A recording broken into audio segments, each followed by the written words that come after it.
Be like that again today. Hurd against Honeycutt, and away we go. It's premium stuff from Thatcher Hurd.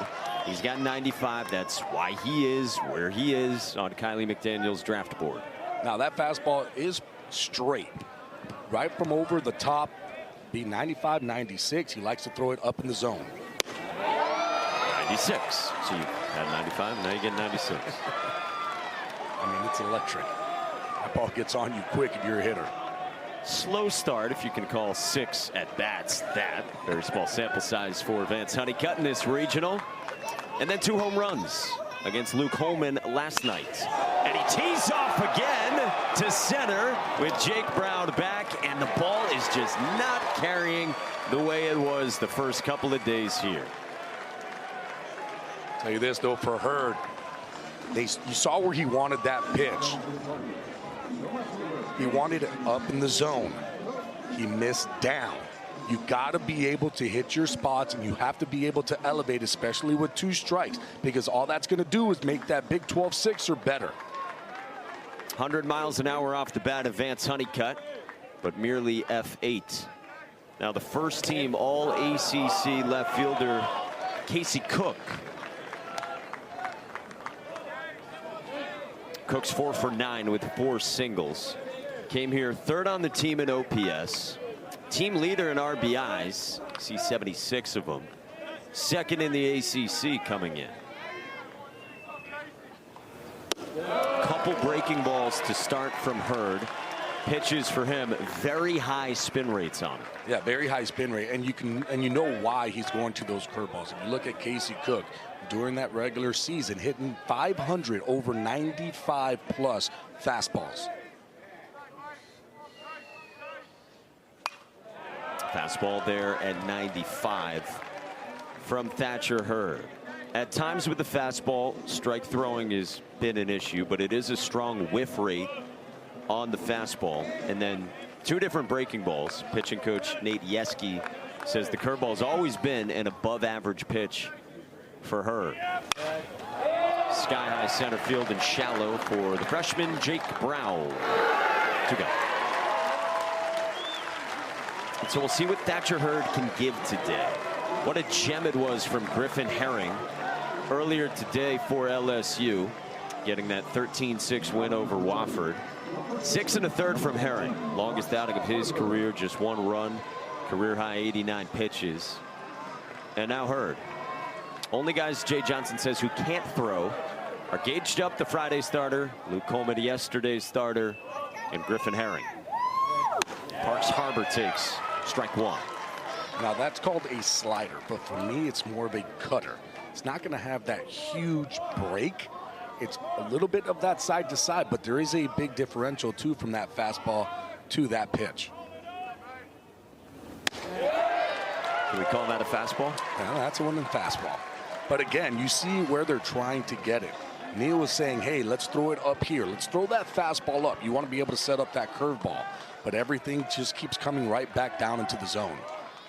You're our nomenclature guy, by the way, for pitches.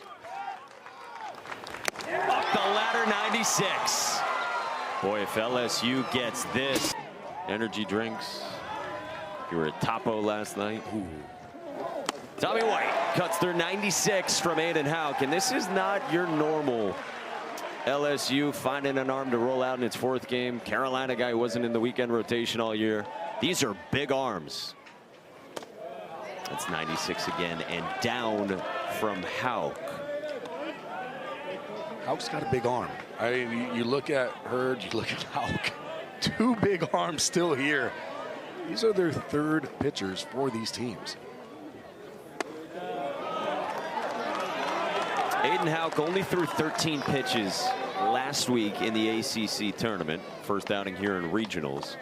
His last 2 appearances in the regular season gave up damage. Roped to short on the hop, Colby Wilkerson for the first out. That's why he's in there, the glove at short. Nice play by Wilkerson. I'll tell you what, Tommy White absolutely hammered this fastball, line drive, 1 hopper. Wilkerson plays it nicely, takes that drop step, gets the big hop, throws it over to first. So Tommy Tanks is retired, and he's yelling out at the field as well. I missed that. Is that what he's saying? I missed that is what he's saying. Then I think they're telling him to stop. Some smiles from his teammates. This could be fun the rest of the night. Oh, it's going to get chirpy. Here's Monster Milam. Listen, there's a lot at stake here. For LSU, trying to just take it till tomorrow, seeing if they can win it. For UNC, trying to just win tonight.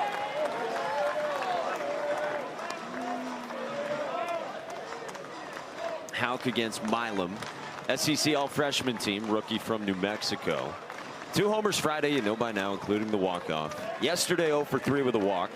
2 for 6 earlier today. Lays off the back foot breaking ball. So Milam went up to second in the order, like we said. Tommy White in the leadoff spot. And you also saw in the LSU lineup Brady Neal's getting a start behind the plate after he came off the bench in the first game today. Breaking ball called strike 3. 2 down.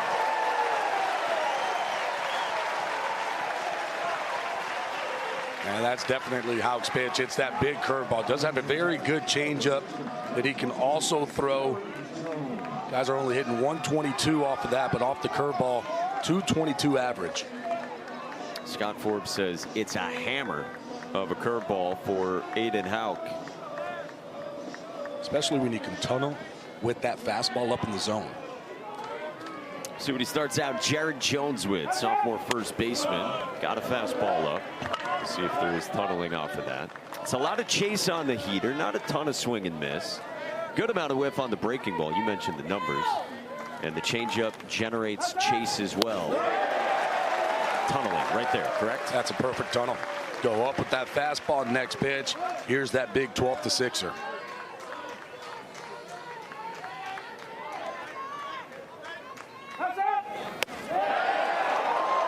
Jared Jones, team leader in OPS and home runs. Friday got aboard 4 times with a couple of walks, plus an Oppo game-tying home run in the 8th inning. Yesterday, 0 for 2 with 2 more walks. 2-2. You know, Scott Forbes has said this about Aiden Houck. At times, he can look really impressive. And you think about the draft, 6'6" with this stuff. Scott Forbes has said this is what it looks like. You know, top 5 round talent.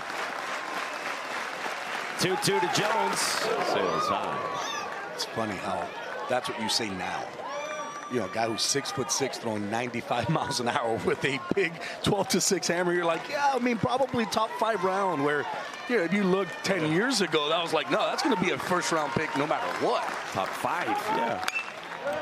Fouled away. Not 5 rounds. 5 rounds? No, top 5 pick, you mean? Remember, for Houck, in the starting rotation because of the injuries, Jake Knapp, Folger Boaz, one guy expected to go on Fridays, the other was going on Fridays.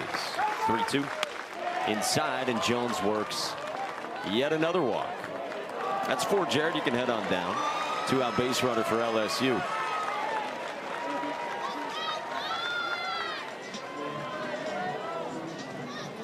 North Carolina pitching in good shape here. 2 games, 2 wins.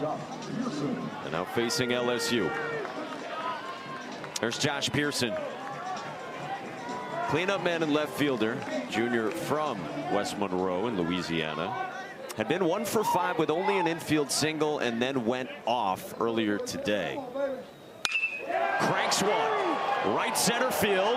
Honey cuts back at the wall, and it's gone! A storybook day for Josh Pearson continues, and the Tigers lead.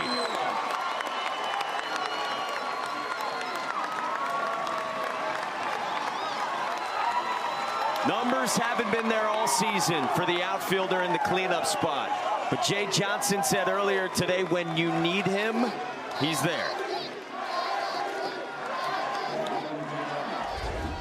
Josh Pearson, stay hot, my man.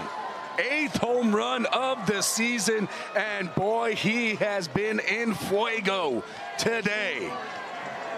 This ball absolutely mashed out to right center field. He hadn't homered when he woke up this morning since April 23rd. And in the last 5 hours, he's smacked 2. He's sizzling right now. This is the shortstop, Michael Braswell. He's had a productive regional as well. Braswell with the bat here at Chapel Hill, 7 for 14. And earlier today, 4 singles and a sac fly against Wofford. 2-1. Man, how about Pearson? Think about a guy who's done a lot for this program. 2 doubles, 2-run home run just in the first game. 4 RBIs and a walk. Now a 2-run shot here in the nightcap. Popped up foul.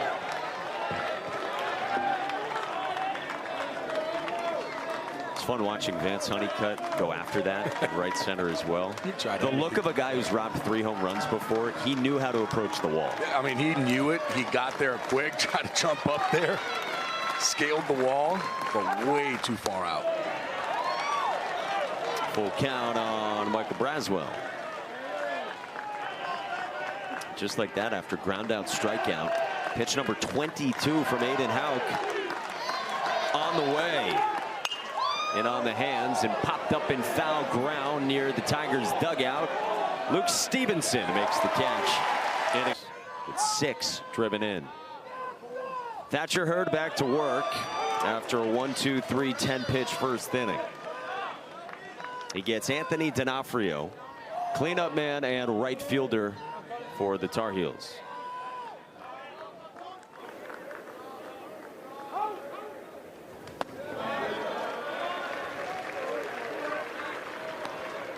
D'Onofrio 5 for 9 in the regional with a 4-hit day Friday.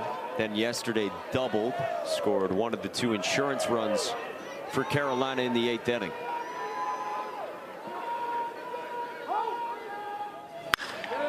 Opposite way, slicing for Pearson. 1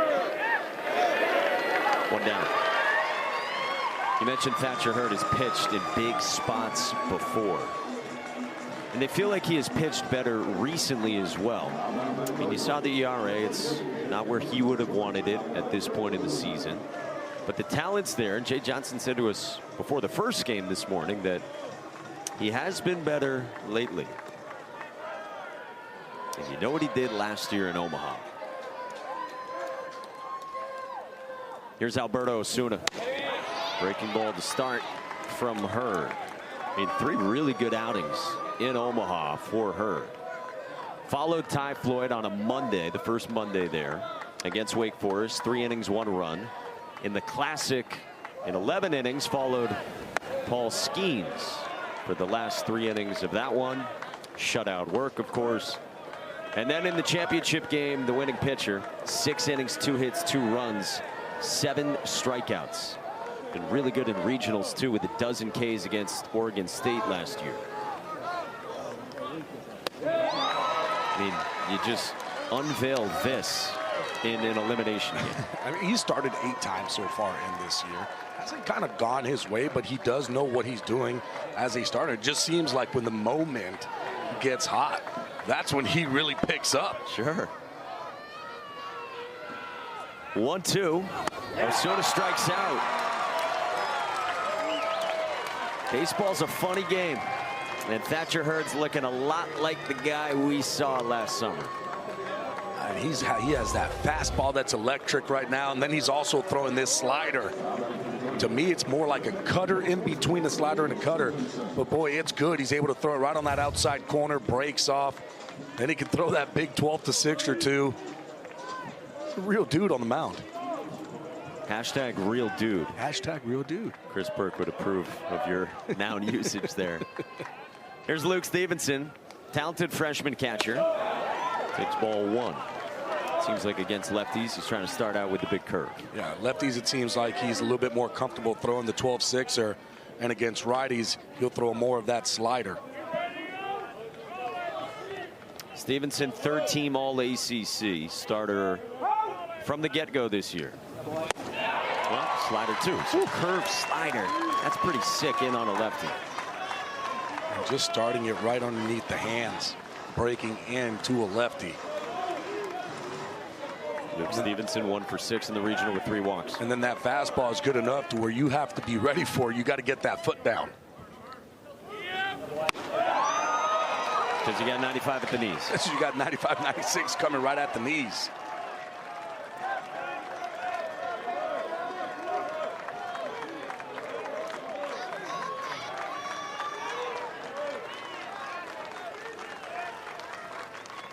One, two. Swing and a miss. 3 Ks for Thatcher Hurd. Playoff Pearson unavailable for all of or a big chunk of the season. So Aiden Houck steps in. It was really cool listening to Vance Honeycutt chat with us about Jake Knapp and how his leadership, Vance said, has still been second to none this year. This is pulled on the line into right field, and Brady Neal's got a base knock in his first start in 3 weeks. Vance said that Jake Knapp has helped out so many of the pitchers on this team and just doesn't get the credit that he deserves. And this time of the year, you always feel for the guys who are injured. You know, you think of Christian Little getting banged up at Hoover with a lat issue. This time of the year, it hurts a little bit extra. Yeah, it hurts a little bit extra, but if you're able to at least do something, especially with the freshman DeCaro, where you're able to talk to him, really help him understand the pitching aspect of college baseball, that's a huge help, and you feel like you're still helping the team even though you're not out there on the mound. When you think about North Carolina, from the start of the season, even after the Knapp injury, the entire weekend rotation has changed. It was Boaz, Ben Peterson, Olin Johnson the opening weekend. This pulled foul by Hayden Travinsky, 5th-year senior DH. And yet, despite that, North Carolina's the number 4 team in the country. Needed guys to step up. Guys did. Of course, we talk about the lineup. They could put up some runs. The 1-1. Check swing, roller, foul. Travinsky got pinch hit for earlier today in the 4th inning. And so Brady Neal had come on for Travinsky. And Jay Johnson said after the game that it was as simple as the left-handers were clearly seeing the Wofford starting pitcher better than right-handers. But then Neal gets hot, so he catches today, and Travinsky stays in as the DH. That is strike 3 call. 94. Travinsky thought it was down, but instead he's out number 1. NCAA Regionals coverage for all 16 sites continues tomorrow on ESPN Plus and the ESPN app. For more info, visit ncaa.com, the home for all 90 NCAA championships. Great crowd again of all ages in Chapel Hill. Here's the freshman center fielder Jake Brown. Takes a strike.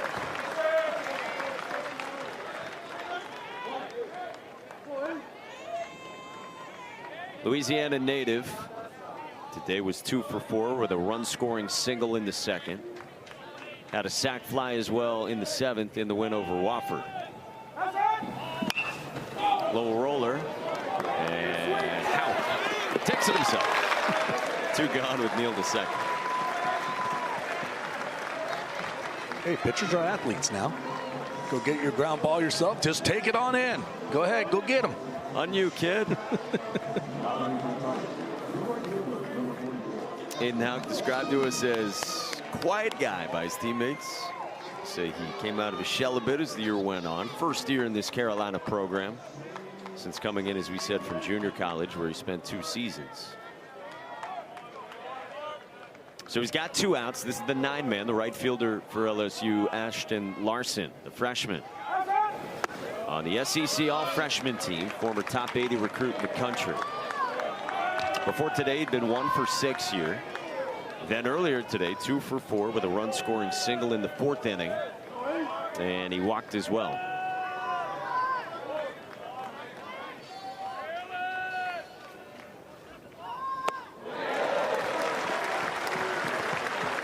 Change. I think it was a change, a good arm action. Got Aiden Houck on that pitch. There's been very little damage by opponents against Houck's changeup. 2-1. By the way, how about the unis? Ooh. They're pretty.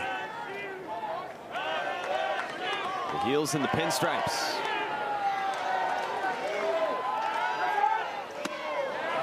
Three and one on Larson.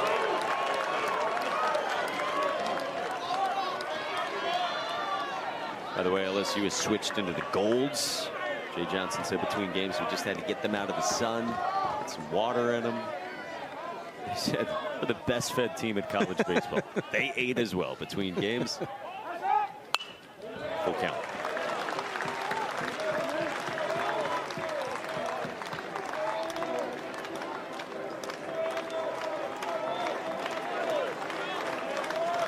Tigers up 2. Got to beat North Carolina twice. UNC just needs one win to advance to next weekend in Super Regionals. 3-2.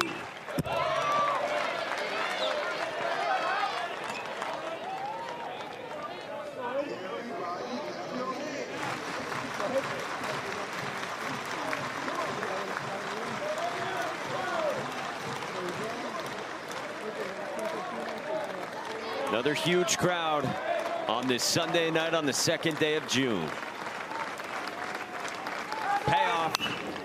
Popped up behind third. Casey Cook comes on. Getting over. We're through 2. Looking up right when they needed to. What can Carolina's bats do against Thatcher Hurd? 6 up, 6 down, 21 pitches, 5 swings and misses. And Gavin Gallagher leads off for the Heels in the 3rd. In the 7th spot, the freshman third baseman. ACC all-freshman team, Friday's walk-off grand slam hero with an OPS better than 1,000.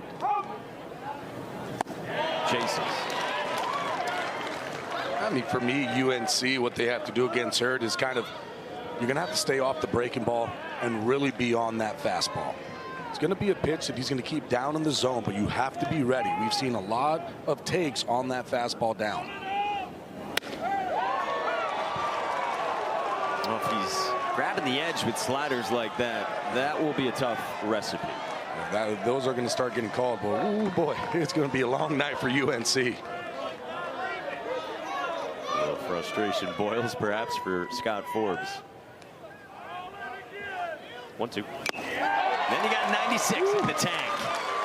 4 strikeouts among 7 batters faced for Thatcher Hurd, who's got some bounce in that step on the mound. The confidence is continuing to build here, and this is 95 down at the knees, right on the outside corner. Oh, that's tough to hit. That's absolutely filthy. Top 40 recruit in the country coming out of high school in California. One very good year at UCLA. Alex Madera rolls it at Stephen Milam. 2 guys. Then in the portal, Thatcher Hurd, before last year, one of the best transfers in the country. Last year, a 5.68 ERA. But always has the stuff and gets unleashed here tonight.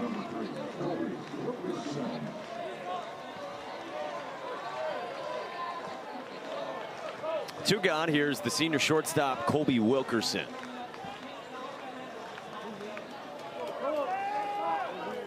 Switch hitter from Oxford, less than an hour away from here.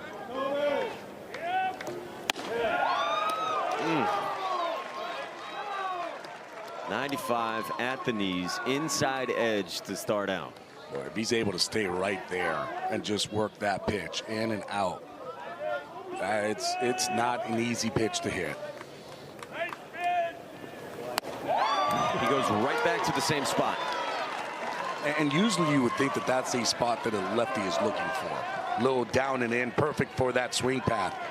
But boy, that ball is jumping and it's lively. Guy has really good spin rate on it. That ball is going to, it looks like it's going to be down in the dirt and just stays on plane. In the air, left field. Josh Pearson comes in. 8-pitch inning. Thatcher Hurd's locked in. He leads off here. Breaking ball to start. I was going to say, he might not get another fastball, especially how he made contact with that first one. The 1-0. Hot shot, diving stab, Gavin Gallagher. Harbor picks. That won't please Tommy White anymore. You know what, though? As a hitter, I think that's why Tommy White is kind of smiling. He's like, hey, I mean, I can't do anything more than hit a ball as hard as I can on fastballs. That's 2 balls that I have absolutely stung. I am 0-4, but, I mean, what do you want me to do? That's just a great play by Gallagher over there at third. Wow. And the normally stone-faced Gavin Gallagher came up nodding himself. It was 107 off the bat from Tommy Tanks. I don't know why they keep throwing him fastballs, because he is absolutely stinging them. And he is steaming. I mean, you can't even really get mad. What are you getting mad about? You absolutely hammered those pitches. And what he hopes is not the last game of his college career before he's a likely first-round draft pick next month.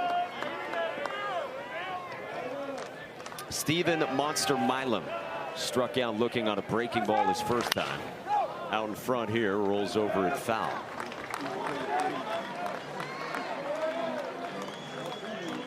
Two 0 LSU. If you're just joining us, Josh Pearson had a 2-run shot in the first inning for the Tigers, facing elimination against UNC 2-0 in the regional. 2-2.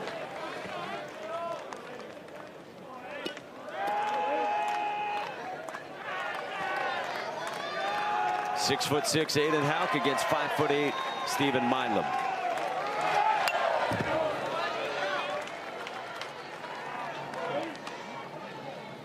Jay Johnson will be with us coming up. I'm curious if he knows when he sees Thatcher Hurd when it's going to be a day like today, a day like so many were for Hurd in the postseason last year.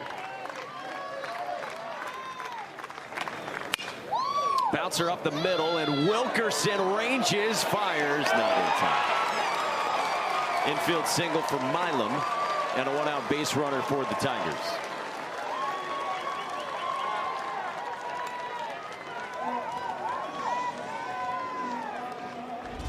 Got a lot of smiles going on all over this place.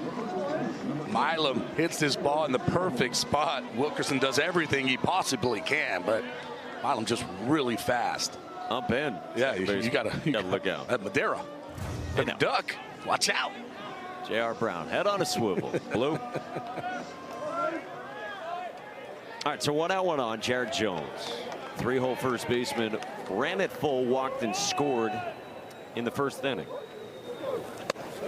Breaking balls. We've seen a lot of Jared Jones this weekend. How would you pitch him? That's a big boy up there. I mean, very carefully, which is what every single team seems to be doing against him, because you look at the numbers, 27 home runs. I mean, he makes any type of contact. That ball is going hard and a long way. So you've been seeing it. Every single pitcher kind of pitching him the same exact way. Very carefully breaking balls. They will throw him fastballs, but you have to throw it at the right time.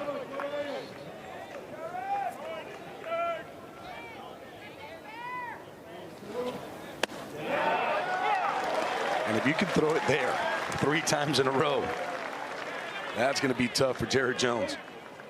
Aiden Houck's gone to that vicinity, down and away on the first 2. And his second look at the 253-pounder. Pins another one. I mean, same exact spot. And the umpire's giving that pitch.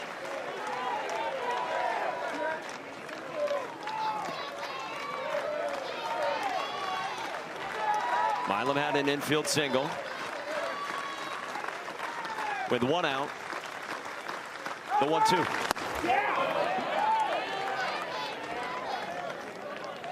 For Jared Jones, I mean, what's impressed me a lot watching him is patience. I mean, really not chasing, and he's not hitting those. He's not even swinging at those pitches that are down and away, spotted at the knees, a little off. He's taking those. We asked Jay Johnson coming into this week where the growth specifically has been in pitch selection with Jared Jones, and he said it was spin down, don't swing, and then fastball, read and react fast enough to stay short, and the pitch recognition has been a lot better. Spin down, he sees. And to be honest with you, I don't know why any pitcher is not just staying with that fastball down and away, because you're getting about a ball off. I would just keep pounding that zone if they're going to give it to me. See if he goes back to the heater.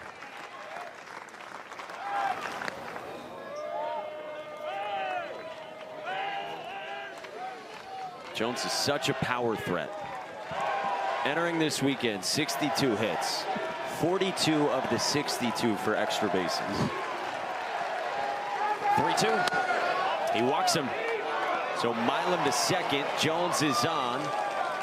And there's 2 on for the Tigers.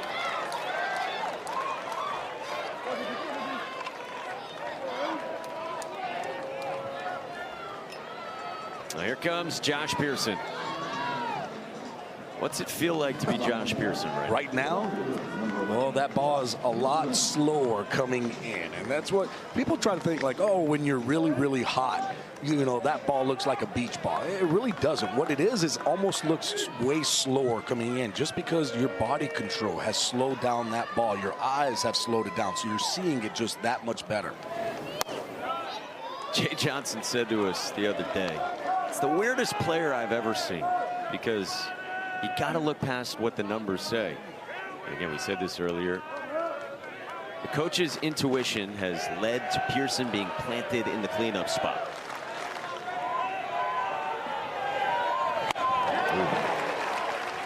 Good change. Pearson wanted pull side power again. Yeah, Pearson, I mean, it was a very, very good swing at that changeup, just maybe a tick out in front on it. But you can see that he's definitely seeing the ball really well. 1-1. Pitch count is climbing as well for Aiden Howe. North of 50 with 1 out here in the 3rd. Deep bullpen. North Carolina's 3rd game compared to LSU's 4th. 2 on, 1 out, 2-1. In the air right field. Anthony D'Onofrio moves in. Make the catch and not deep enough for Milam. 2 down.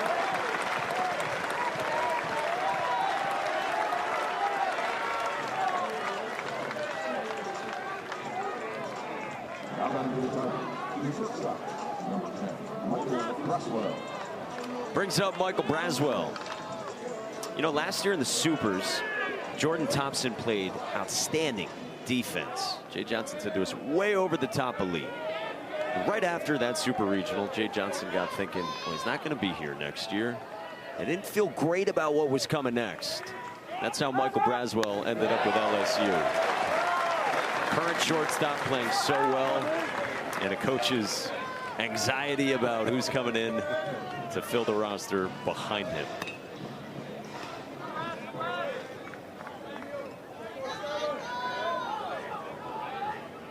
Two on, 2 out for Braswell against Houck. 0-2. Big spot here.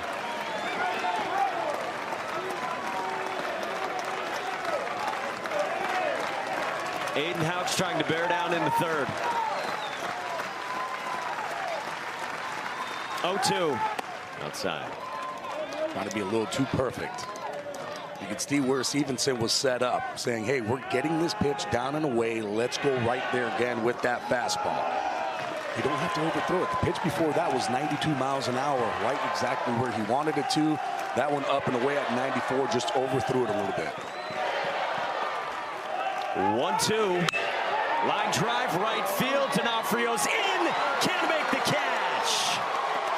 Milam scores. 3-0 Tigers.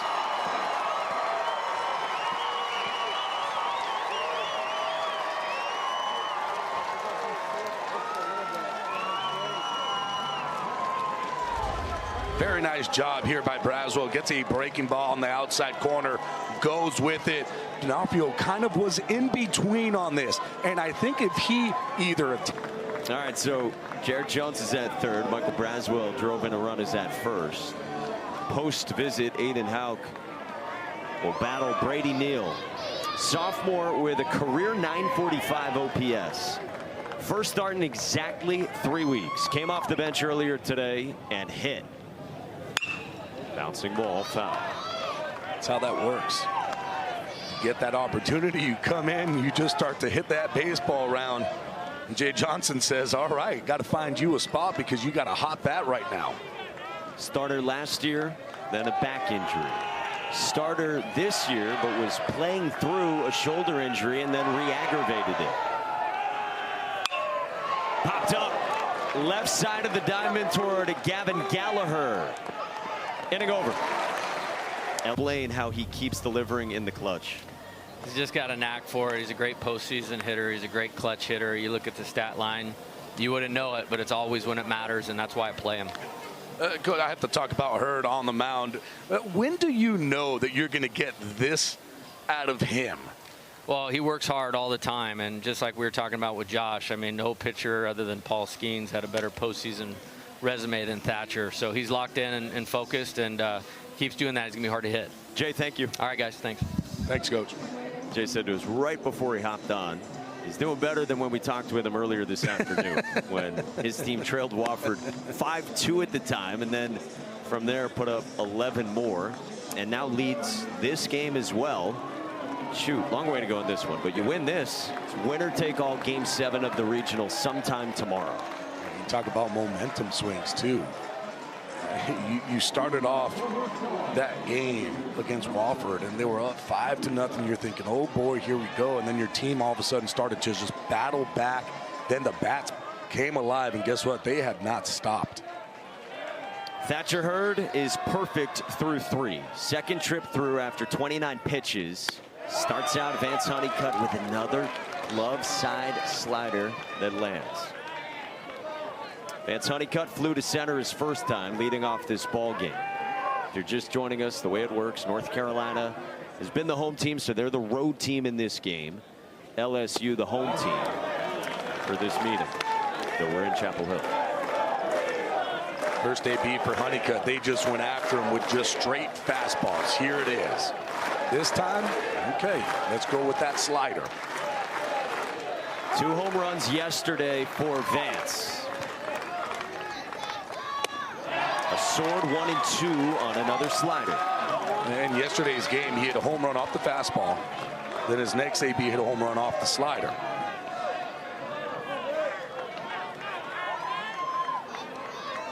Told us he didn't expect to see Luke Holman for that second home run, but Holman did stay in, and Honeycutt went deep again. 97 this time from Thatcher Hurd. 5 Ks in 10 perfect batters for Thatcher. ESPN's the home for the NCAA College Baseball Regionals, and scan the QR code below for squeeze play and use the hashtag as well. Matt Schick, Chris Budden, Chris Burke, Mike Rooney. They went worldwide today for 2 hours on ABC. Deservedly so. Here's Casey Cook. And so, again, what's the plan against Thatcher Hurd, a guy who's looking this good with a fastball and 2 breaking balls? The thing is that slider that he throws 90 miles an hour. That's why I kind of feel like it's more of a cutter than it is a slider, because it doesn't really have that true break. But it's just tough because it starts, I mean, middle in, it's just breaking off. Roller to first to Jones. 2 down. I mean, for me, I'm looking fastball, and that's the only pitch that I would swing at. I'm looking fastball. He's going to throw it to you at least one time in your AB. You just better not miss it. The only problem is it's about 95 to 97 miles an hour, so it's still not easy to hit.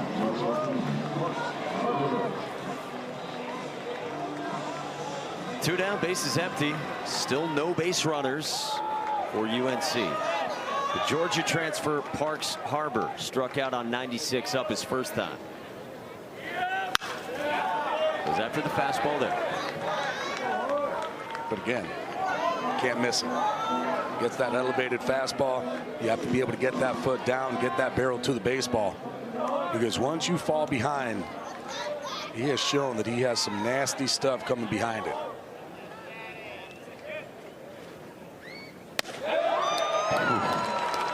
Left side command at 96. And again, umpire, he's given that pitch to both sides.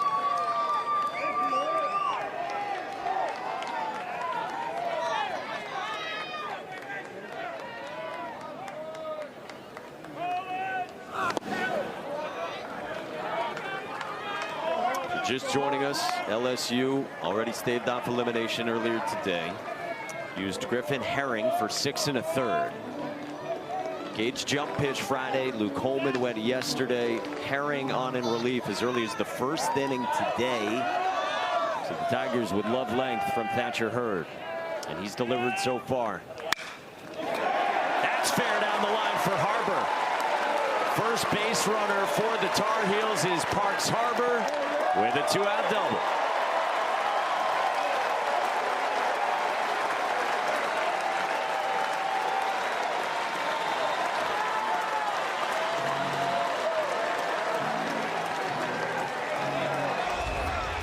Oh, Parks Harbor gets things going for UNC. Well, it hits this ball right down the first base line, just hugs that line all the way down, gets himself into scoring position with the double.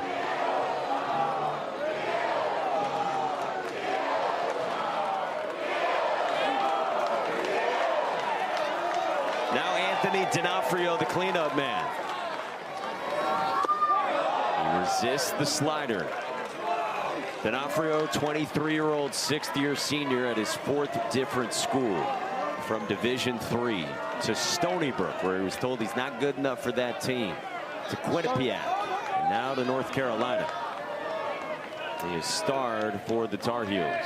OPS entering this weekend better than 1,000. 1-1.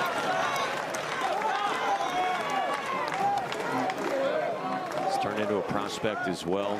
Plays right for North Carolina, though for many other teams would probably be in center. Harbor's at second. Heels down by 3.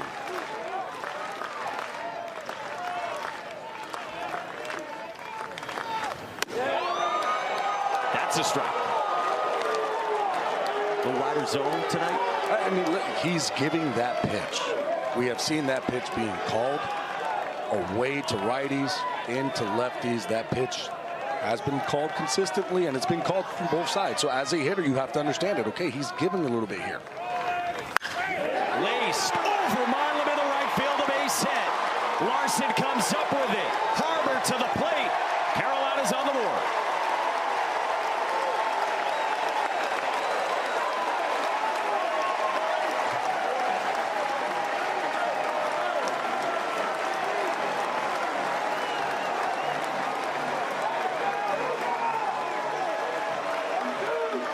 And just like that, D'Onofrio delivers. Fastball, 94 miles an hour up in the zone. I love the swing. Short, quick, compact through that zone. Boy, he hits that ball extremely hard. 105 miles an hour off the bat. Harbor comes in to score. Second time through after 11 perfect batters faced for Thatcher Hurd. Carolina with some hard contact. Yeah, hard contact. I mean, look, we look at Hurd and we see what he throws up there. Guys are hitting 282 off the fastball, 409 off the slider. Now, that slider has been working really well today, the way he's been throwing it. The curveball has been his pitch. He likes to throw that curveball against lefties, but we haven't been seeing it lately. He started to throw it early in the game. I feel like he needs to come back and use that pitch again because it's a very good one. 182 average off of it. Post visit 1-0 on Alberto Osuna. Hammers one on the line to left. Slider left up, and it's 3 straight hits for North Carolina. And Osuna tells his dugout to get involved.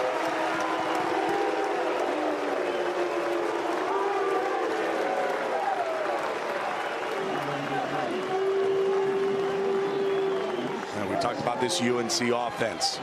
They can get going quickly. They can put runs on the board. Same with LSU. We saw them, especially in that first inning. All of a sudden, with 2 outs, a walk, a homer. Luke Stevenson, the freshman coming up, a guy with power. 13 home runs on the season, 57 RBIs. Struck out swinging his first time against Hurd. Lays off. This North Carolina team, they've told us they've played all season with a chip on their shoulder. For as much of a heavyweight as they are in the ACC and National League, and as good as they are as the #4 team in the country, it felt a little bit under the radar. The 1-0. Swing and a miss. It just seemed like they were under the radar the whole entire season. Then, of course, towards the end, they started to get that respect, and they're one of the top 8 teams in the country. But for them, they felt like they should have been higher. So they played with that little chip on their shoulder. Felt like they were stuck outside of the top 10 for so long. The 1-1. Swing and a miss. 1-2 on Luke Stevenson. And that's the curveball that I'm talking about. That's the one that he has to start going back to. It is really good, especially because of the fastball, where you're able to play that fastball up in the zone. Even if you're playing it down, you're still tunneling that good curveball. The freshman Stevenson against Hurd. 2 on, 2 out, 1-2. Strike 3 called. Directed by Evan Badler and our excellent entire crew behind the scenes. Hayden Travinski faces off against Aiden Hauk with 7, 8, and 9 for the Tigers.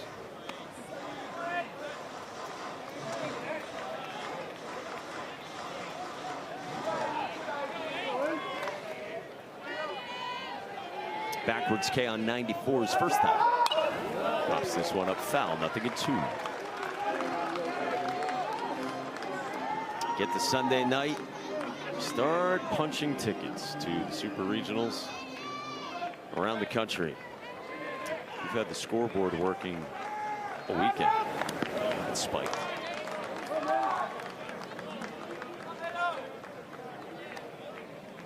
ACC's been good. Yeah. North Carolina 2-0, one of 5 ACC teams at the start of today who were 2-0. 2-2 the count on Hayden Travinski. Yeah, it's been pretty good stuff.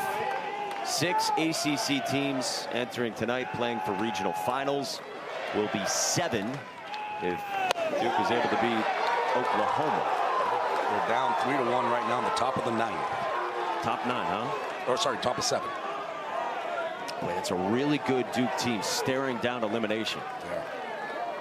Very deep in that bullpen. That's why them losing the first game really didn't mean much.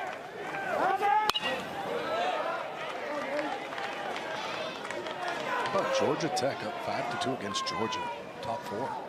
Trying to force, like to force LSU here, LSU is. A Game 7 winner take all tomorrow against the #7 national seed and Charlie Condon. 3-2 again is lined past Colby Wilkerson in the left center field, a base hit. Hayden Travinski takes off for second. Honeycutt's throw, not in time. A little hesitation from that, but then Travinski spotted some slowness in left center, and he took the extra 90. To me, the ball gets bobbled here in center field. Honeycutt just overruns it. Ball gets bobbled, picks it up. Travinski looking up. As soon as he sees that ball gets bobbled, he just takes off and gets himself into scoring position. Heads up play by him. So it'll be a single and an error on Vance Honeycutt, and that proves costly. Oh, yeah. Corners come in for Jake Brown, and Luke Stevenson will visit Aiden Hauk. Right after you get a run back, you would just hope to limit it to a leadoff single.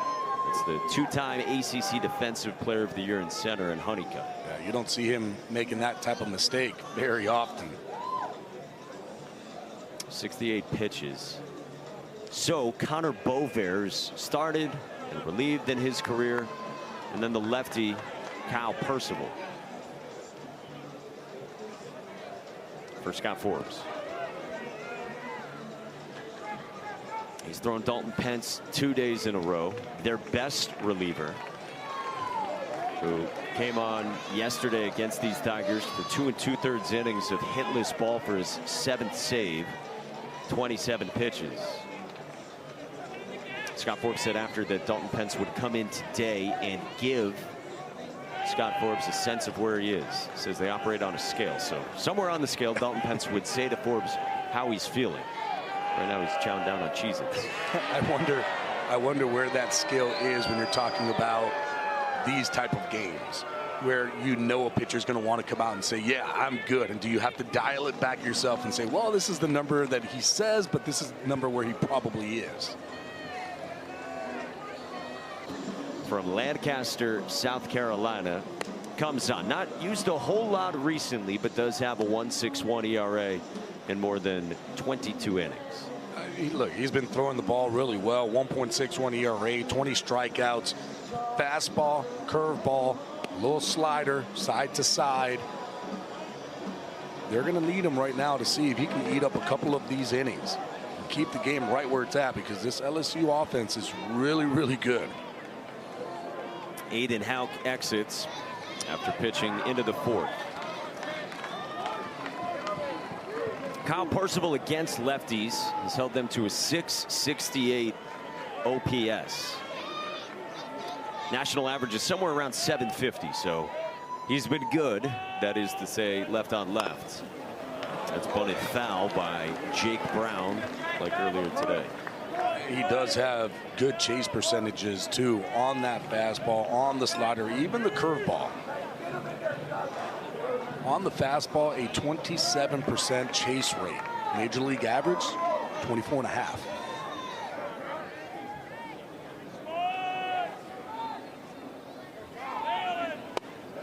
Down and away, 91 darting from Jake Brown, who rolled the comebacker his first time in the 2nd. Usually in these situations too, with the lefty up, and of course it's a lefty-lefty situation, you let your lefty swing the bat and you tell them, hey, I want you to just pull this ball over to that right side. If it gets through, even better. 2-1. They're saying, hey, we're going to get this bunt down, see if we can get Travinsky over to 3rd, less than 2 outs, try to get him in.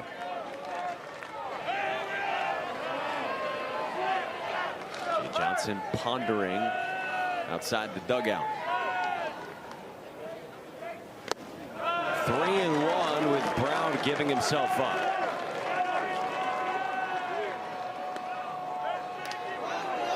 Usually in these situations too, when you know a guy's trying to give himself up, you just try to throw that fastball and you try to elevate it, because it's hard to really get on top, and guys will chase it. Usually that barrel will drop and you'll get a fly ball. Instead, everything's been down from Percival. Travinsky at 2nd.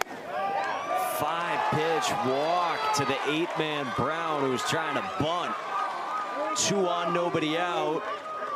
And anxiety builds for Scott Forbes. And guess what Larson's going to be coming up to do right here in this situation. All right, 1st and 2nd now. If you were going to bunt with 2. Instead, it looks like we'll get a pinch hitter. Get a pinch hitter in. Ben Napolt will come on.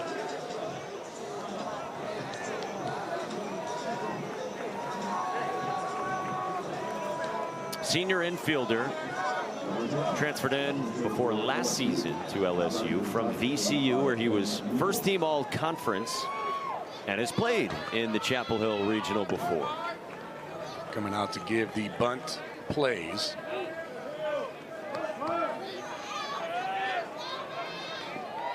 You would think right now you're going to be putting that bunt down, see if you can get 2 guys in scoring position for Tommy White, who's been hitting the ball extremely hard in this game. Napolt's already squaring, and he's pulling back. All right, so you want fastballs up here. Yeah. Everything instead left on left down. has been down and away through 6 pitches. He's just pulling these baseballs right now, and you can see every single thing is going down and away, just pulling that baseball way too out in front. Usually a guy's bunting in these type of situations, you want to throw it a little bit up in the zone for a strike and see if you get that barrel to drop so you can get those little bunt pop-ups. 2-0. Would you visit here if you're the catcher? I mean, in this kind of situation, I would. You have to go out there and say, hey, they're giving it out. We have to be able to take it. Because, listen, they bunt. You're able to even walk Tommy White with Stephen Milam coming up, try to get yourself in a double play situation. Napolt pulls back, and that's outside. 3-0. 7 straight out of the zone from Kyle Percival. We saw Connor Beauvais out there in the pen. It is White on deck, like you said. So it's righty, switch hitter, righty coming up with White, Milam, and Jones.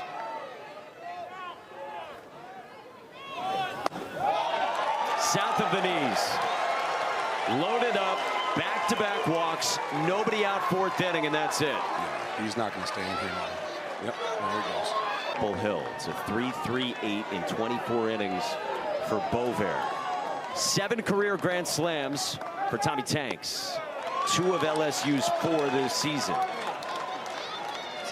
It's a fastball, changeup, slider for Beauvais. Fastball is going to be in that low 90s range, 90 to 92.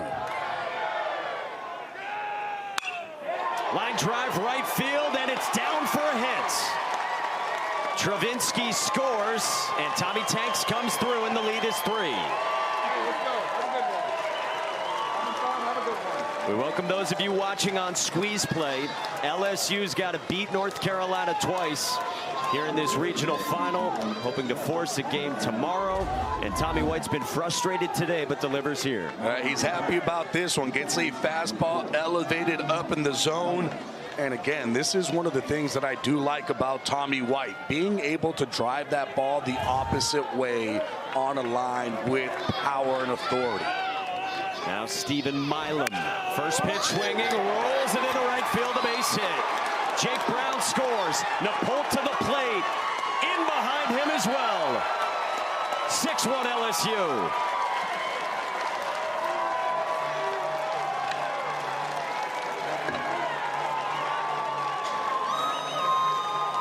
It's 19 runs the last 7.5 hours for the Fighting Tigers. All right, here comes LSU. Milam delivering again. I feel like we've been saying this all regional for LSU.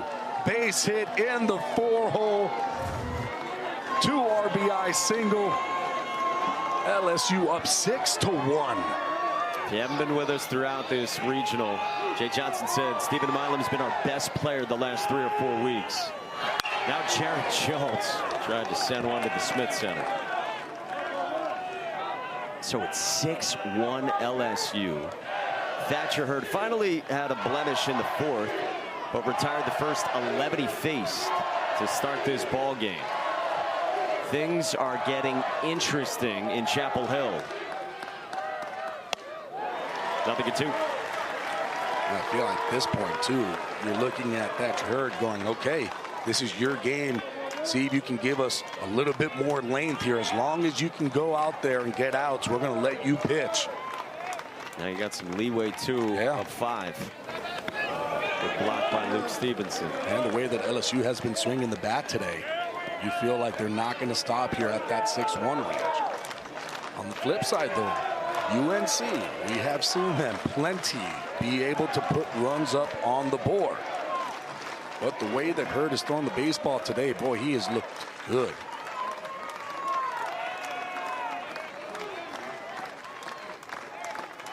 Still nobody out. 2-2. Inning is gone. Single, honeycut error in left center. Walk to 8 and 9. Both trying to bunt. Tommy White, bases loaded single. Stephen Milam, 2-run base hit.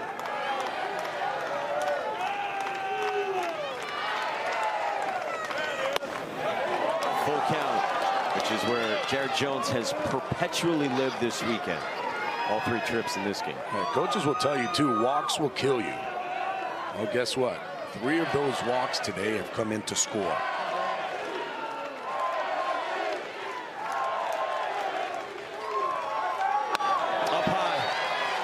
Loaded for LSU, up 5 with nobody out.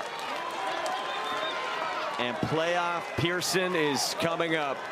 Josh Pearson, who Jay Johnson said to us earlier in this game, he's just a different guy at this time of the year. Well, he has absolutely been crushing the baseball today. In both games, has a home run. Earlier in this one, a big 2-run shot to get LSU on the board. Third-year player. He's been a regular for LSU, but this year has been the lowest OPS of his career. Bouncing ball up the middle. Wilkerson to the bag for 2. White scores 7-1. Carolina will take it.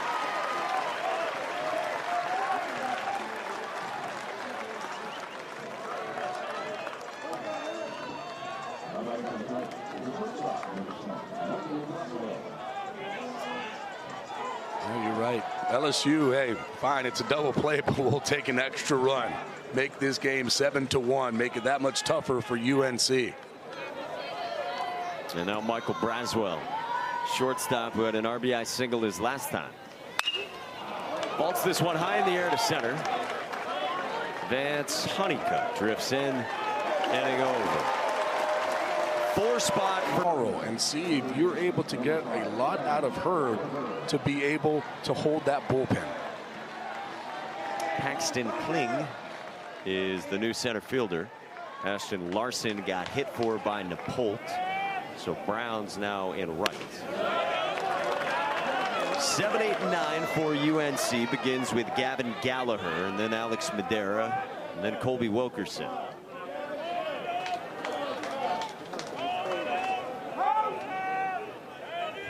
Gallagher punched down on a fastball his first time. End of the bat, just over the mound. Tough play. Milam got to hurry and did. 1 gone. Boy, Milam's looking good. Defensively, offensively, he's just been delivering all over the place. Gavin Gallagher, he can run. Look how easy Milam makes this look. Coming in one-handed. Not an easy throw, too. Your body is going straight to that third base line, turning and firing strike to first. He made it happen for the first down. The bases are empty for Alex Madera. Alex Madera, D3 transfer, originally from New Jersey, went to Arcadia University in Pennsylvania. D3 All-American. Didn't start this year on opening day, but stepped in on the second day of the season and hasn't looked back. Coming out of the fall, he was actually ahead of Colby Wilkerson on the depth chart at shortstop. I told Colby Wilkerson that. He came back ready to go in the spring.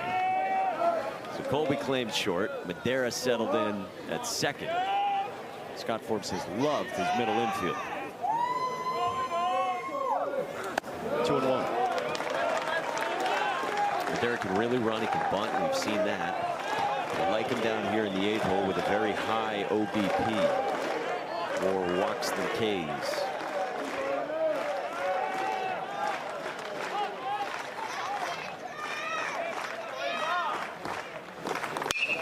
On the ground to short. Michael Brownswell. We'll ask Scott Forbes what the path back in is for UNC. Always optimistic. Long way to go in this one. Coming up on the halfway point. LSU's got to beat them twice.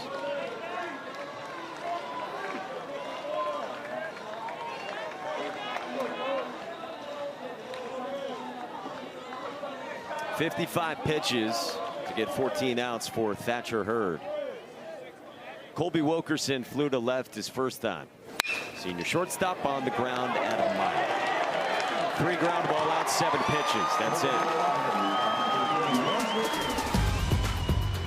Long way to go. Yeah, I mean, obviously you know that, so that is a difference in how you manage your pitching staff. But this team knows the deal, man. They're going to play 27 outs. They're going to be in the moment, and they're just going to keep playing. What have you seen from Thatcher Hurd on the mound for LSU so far? Man, early looked like a first rounder. Like, you know, he had been mentioned in that quite a bit when he left UCLA and went to LSU. But, man, he had it going, and then we struck, and we got to have that shutdown inning. We just got to keep trying to get some guys on base. I think he's a different guy with runners on base for sure. Scott, thank you very much. Thank you, guys. Thank you, Coach. as we thought. Yeah. Optimistic. He did say you manage it differently, knowing that there could be tomorrow. And so you'll kind of watch to see how the next few innings shake out. And that determines where they go pitching-wise. Right now it's Connor Bovair against Brady Neal.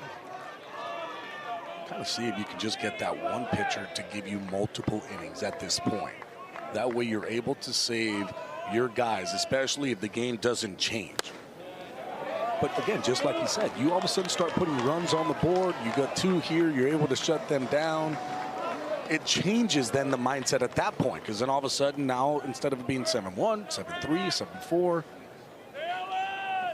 But I don't know. This it's just, they're swinging right now. I think the key is base runners, right? On both sides. Shut down inning, so prevent any LSU base runners, obviously. But especially if you do get some offense, try to grab some momentum.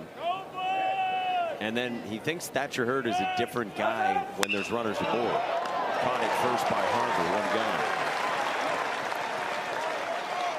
Well, I mean, the only time that they got somebody on base was that 4th inning. I was going to say, not a lot of evidence. Yeah. They got on base in that 4th inning, and then they were able to muster out some hits. But I mean, he has just been really good.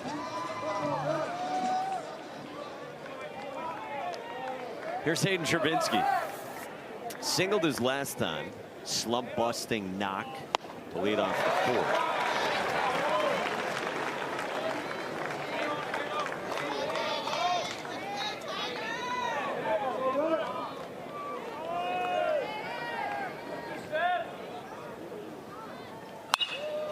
High in the air to left center field. Honey cuts back, and that ball is gone. A skyscraper for Hayden Travinski, and it's all LSU.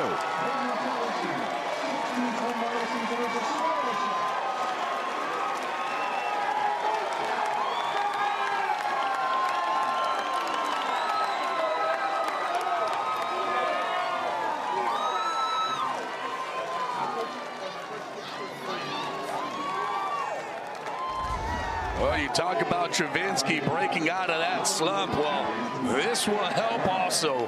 Had that base hit, gets a fastball up in the zone, 107 miles an hour off the bat. And boy, this LSU team just continues to put runs on the board. Woo. That ball was hammered.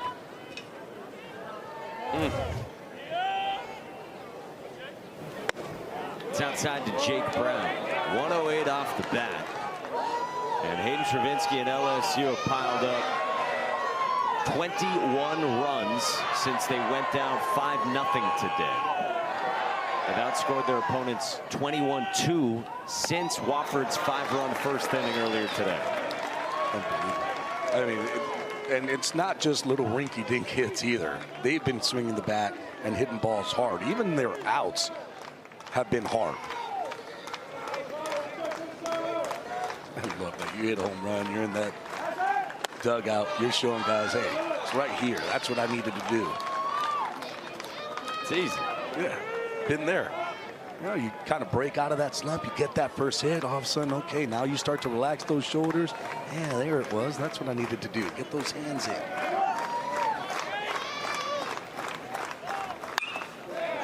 To repeat, LSU has won 5 straight elimination games going back to Omaha last year. And history is pretty good for LSU as well when they had started regionals 1-1 in this format since '99. 6 times previously, starting 1-1, 3 times of those 6. Still got the supers. Brown pops it up near the mound. Gallagher after Bovair vacated, 2 gone. Regional coverage for all 16 sites.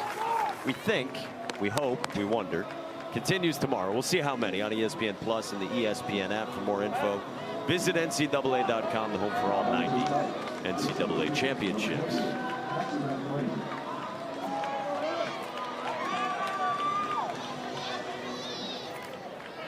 Here's Paxton Kling. Took over in the outfield in a spot that's already been populated by 3 guys: Ashton Larson, Ben Holt, and Kling. Decorated recruit when he showed up in Baton Rouge ahead of last year from Pennsylvania.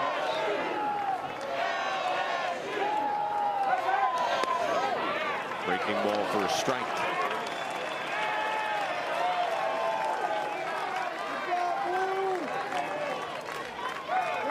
Sunday pinstripes for the Tar Heels against the Golds of LSU.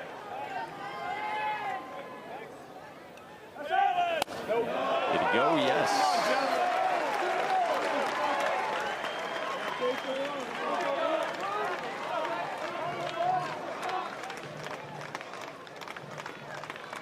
Buttons are optional for Connor Bover.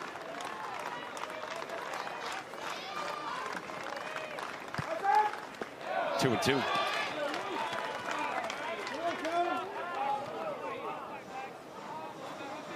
It's a good, like 3 or 4, right? On Button. He is wearing the shirt underneath, so Sure. that does help out.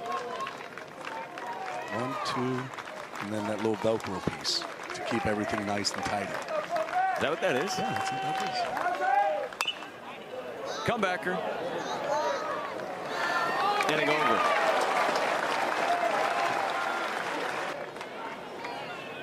Sixth inning. And a bunt bid, and Vance Honeycutt was in the box when he fouled it off himself. Third time through the lineup against Thatcher Hurd. Not even at 60 pitches. Very economical with his pitches. We've seen some 7-pitch innings. We've seen some 9-pitch innings. I mean, he's just been really, really good today. Throwing fastballs, being ahead early.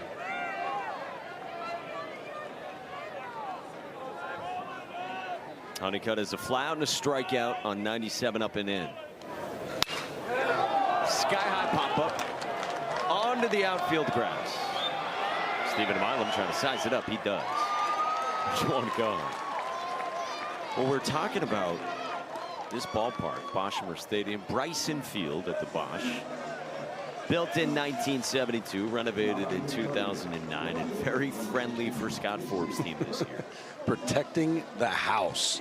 34 wins, second best in D1, a 944 win percentage here at the Bosch. There's the press box. Behind home plate, there's you waving left side of your screen. Outside of Casey Cook. Oh, hello. See, got you on camera. You're welcome. How you doing up here? You got your fan here? I got my fan. Almost yanked it out. I mean, good luck on that. At one point, a 27-game home winning streak this year for the Heels. Cook to deep center, well struck, but Paxton Kling's there for out number 2. A 7-run deficit for the Tar Heels. Trying to get back to Omaha for the first time since 2018. With the 2 seed in their regional, LSU looking to force a winner-take-all tomorrow. Parks Harbor was the first guy to reach against Thatcher Hurd and one of only 3 Heels to get aboard against him when North Carolina had the 3 straight hits 2 innings ago. Hurd still holding 95.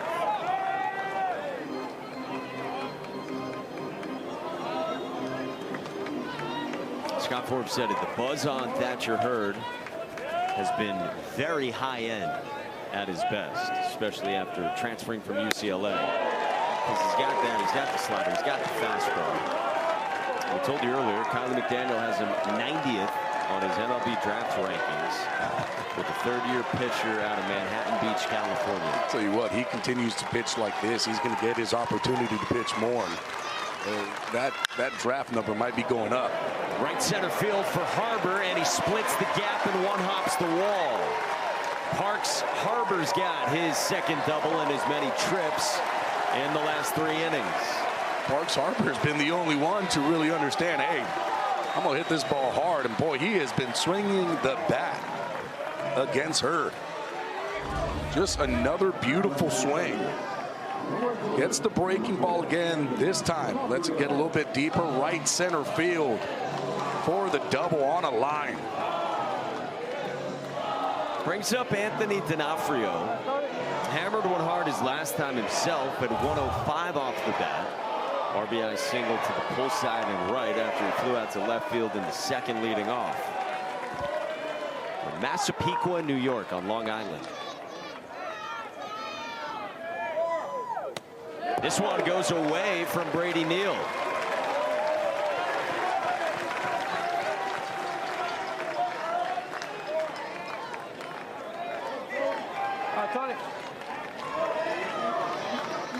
Seven-run game, but every out is crucial when you're fighting to preserve as much pitching as possible.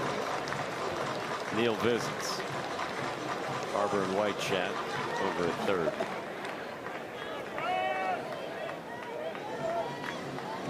Barber was in the SEC last few years at Georgia. Overlapped with Tommy Tanks in the SEC last season.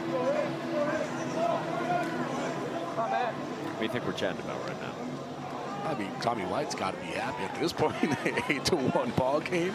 Seeing how everything's going. Had a single his last time. Got a single, drove in a run. Team's winning. Smile on his face. Parks Harbor's feeling good. He's got two doubles. Two doubles. Curveball for a land strike inside edge. Of course, makes it a little bit easier for UNC knowing, hey, it doesn't really mean that our season's over. We still have a game tomorrow. If this game, if we're not able to come back, so for him, he's thinking, hey, not a big deal. Spiked and Neal tried to smother. Harbor scores 8-2.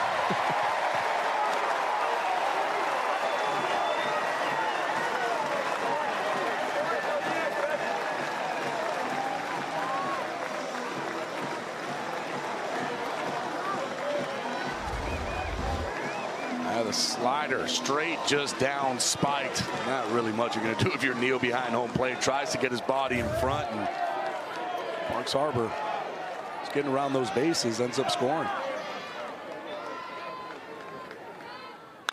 Well, Trickler, Jones, Hurd. Did he get the bag? Didn't look like it. D'Onofrio's aboard with 2 outs in the 6th.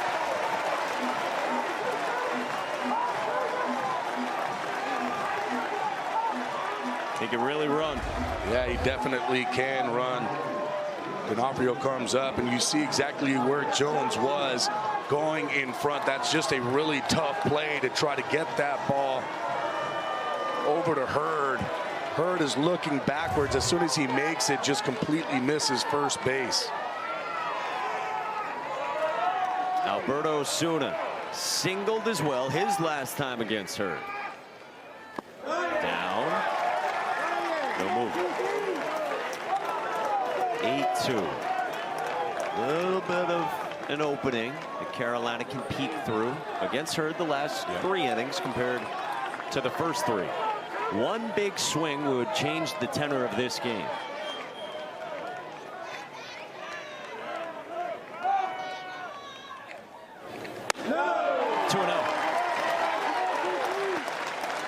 How patient now do you have to be against Hurd, showing some signs of coming out of the zone? Well, you know, Scott Forbes said we need to get guys on base because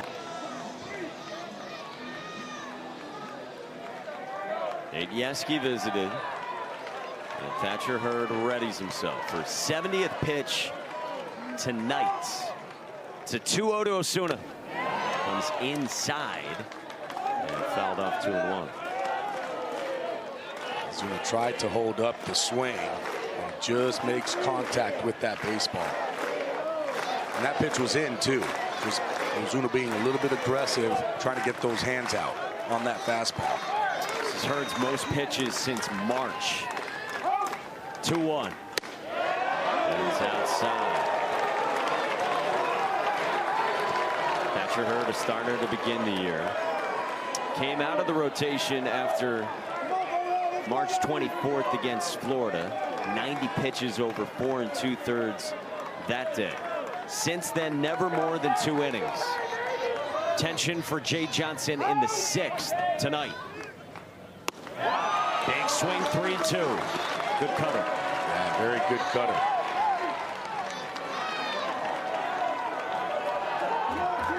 love that Neal coming out, telling his infield, hey, don't worry about second base. There's not going to be the force out. Go across the infield. 3-2 runners are going. 3-2. Ozuna hits it hard up the middle into center field. D'Onofrio stops at third. Carolina's got 2 aboard, and signs of life against Thatcher Hurd. Get a lefty coming now. You've seen the lefty Justin Lohr in the bullpen. Is that it for Thatcher Hurd? Again, goes back to that slider slash cutter.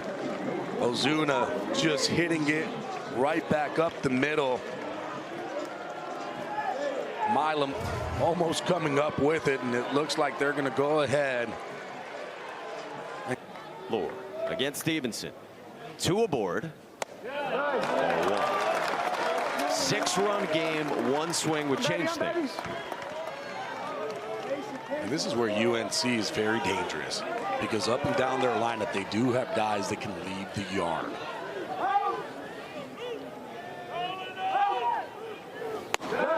Two and 0. Stevenson's got 13 home runs. Punched out a couple of times today. Both times against Hurd.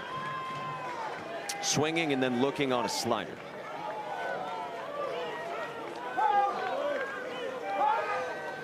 The 2-0. That misses. 3-0. You've got Gavin Gallagher on deck, who's already got a grand slam this weekend.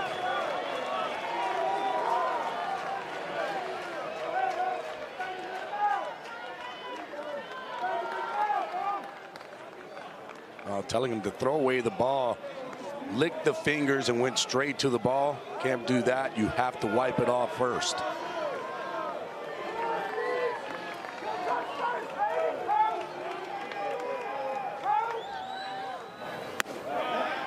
That's a strike. Outside edge. 3-1. Lohr came on yesterday for 1 batter, 7 pitches to end the 7th. First year with the Tigers. 3-1. That's down and they're loaded. Stage is set for the freshman with ice in his veins. California, Fidel Ulloa, who comes on to face Gavin Gallagher with the bases loaded. Ulloa, good fastball slider combo mix. That fastball 94, 96 miles an hour coming right at you from that right side. Really good chase rate percentage on that fastball. Guys are chasing it 30% of the time. Rally caps are on. Gavin Gallagher is always greeted kindly here after what happened 2 days ago. He's hammered right-handed pitching this year. 1025 OPS. Gets Ulloa. First pitch down, and Brady Neal blocks it. Wow. What a big block there by Brady Neal.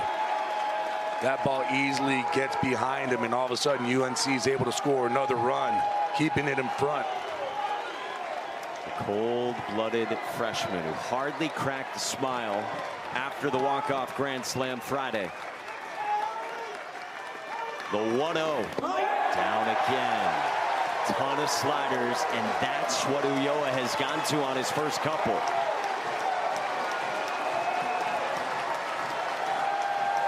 Oh, this is a big-time situation for Gavin Gallagher. Gotta be thinking fastball here. 2-0. That's a strike at the bottom of the zone, popping the mid at 96. Gallagher had family drive in for this weekend. Brother and sister drove a long way to come. His best friends from home, from in-state, came at the last moment Friday. He takes strike 2. He thought it was out. It's 2 balls and 2 strikes.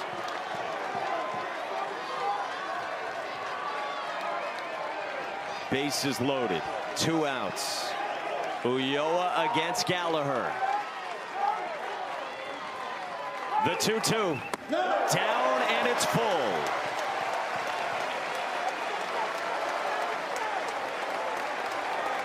put the runners into motion. Stevenson at first, Osuna at second, D'Onofrio at third. As high leverage as it gets in the postseason. On their feet in Chapel Hill. 3-2. Swing and a miss! Right at the beginning of the season, Jay Johnson said we brought him in to pitch in a high leverage situation. White to third. Nice pick by Gavin Gallagher. Come on.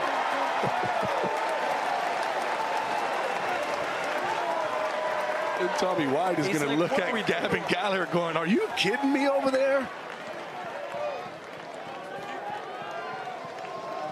And here's the thing, too. Gallagher just finished striking out with bases loaded. Doesn't take it onto the field. This ball is mashed. Keeps that glove down, protecting himself. Man, what a good play over there. 106 miles an hour off the bat. Tommy White has groundouts to third of 107 and 106. That'll send you down the top. Yeah, that might go and start kind of throwing things back there, even though it shouldn't, because you're hitting the ball hard. That's really what you want. Timeout offensively from Jay Johnson before Stephen Milam bats ahead of Jared Jones against Connor Bovair. Talk about it for Gallagher, too. Shaking off the frustration of a pitch that he thought was away and then striking out on a heater down at the bottom of the zone, but responding right away with the glove. Yeah, I think he probably thought that 2-0 pitch was probably down. The 2-1 pitch was away. And then, of course, now you have to really try to execute that pitch down and try to, you know, get to it. Not an easy pitch to hit. Monster Milam's got an infield single and a 2-run base knock his last time in the fourth. That was against Connor Bovair. Go back to our conversation with Scott Forbes, and the plan has kind of been executed. They got traffic on against Thatcher Hurd, where they thought he was a different pitcher, like we talked about. But then they haven't had the shutdown innings. It's pulled into right, and Milam plunks it down for a third base hit. Big turn. He heads back to first and got back safely.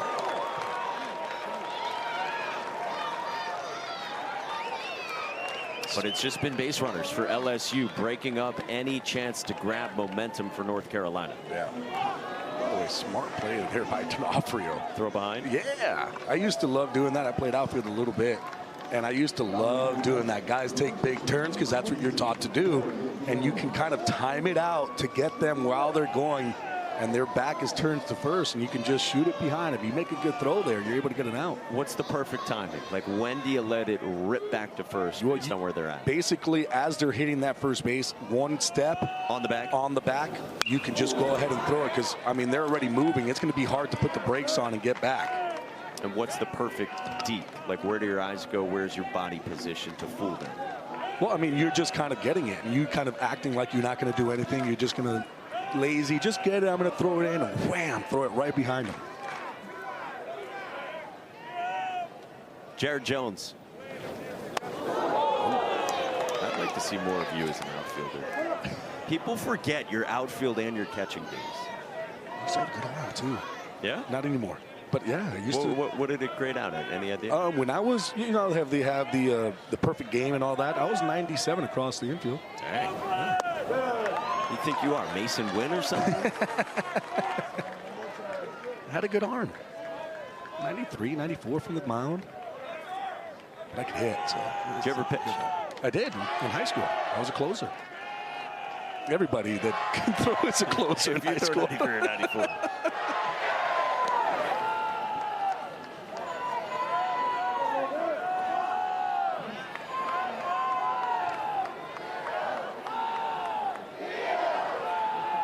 He's the former Carolina Mudcats legend, Gabby Sanchez.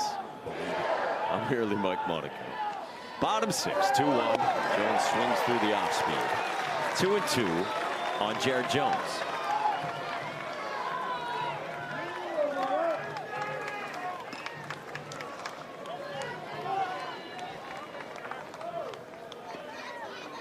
Big old secondary. Milam was faking as if he was going. Hit hard to third. This one's off the glove of Gallagher. And in the left. But LSU has just mashed with the bats in 2 games today. And just another ball hit extremely hard off the bat of these LSU players. I mean, listen, if Gavin Gallagher ain't coming up with it, nobody's can. That's 105 miles an hour. Tommy White, 106. This one, 105.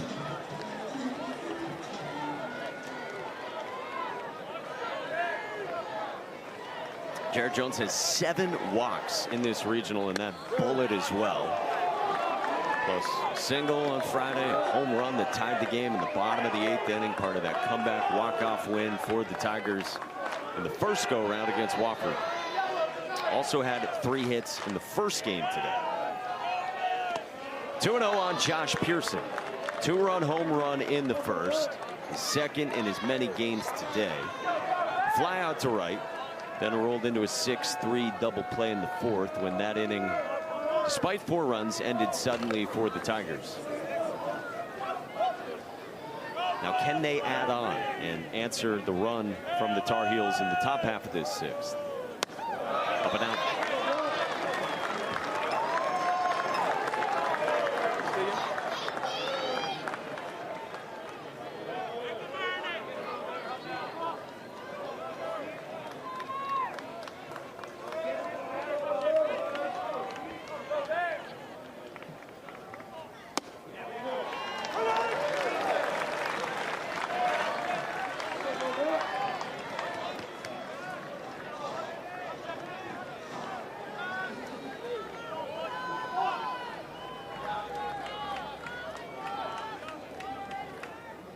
Two aboard, 3-1.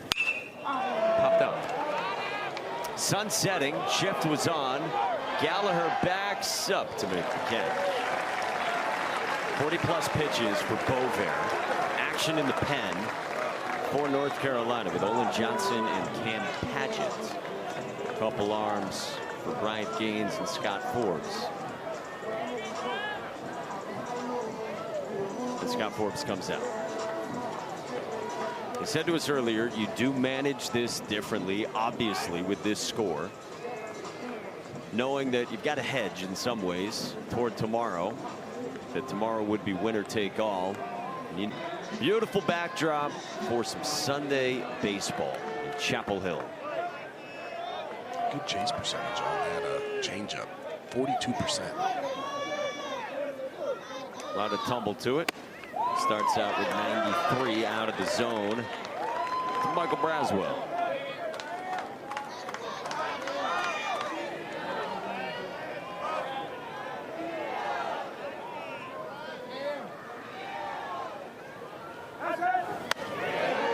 That's a strike. Braswell thought it was away. Definitely has been a wider zone tonight. It's been a wider zone, but hitters know that at this point. You know that you're getting about a ball off the plate, especially away, a little bit down. So you got to make the adjustments as a hitter. Squared up to center. Honeycutt started back, makes the catch. Way to go. LSU Against Georgia up 5-3. Florida State's up 9-2 against UCF. NC State's up 4-2. Those teams can clinch right there. Well, not Georgia Tech, but the other ones can clinch and go to supers if they win. Florida State, NC State, yeah. Think about those programs. I mean, a Florida State team in the 2nd year under former National Coach of the Year Link Jarrett.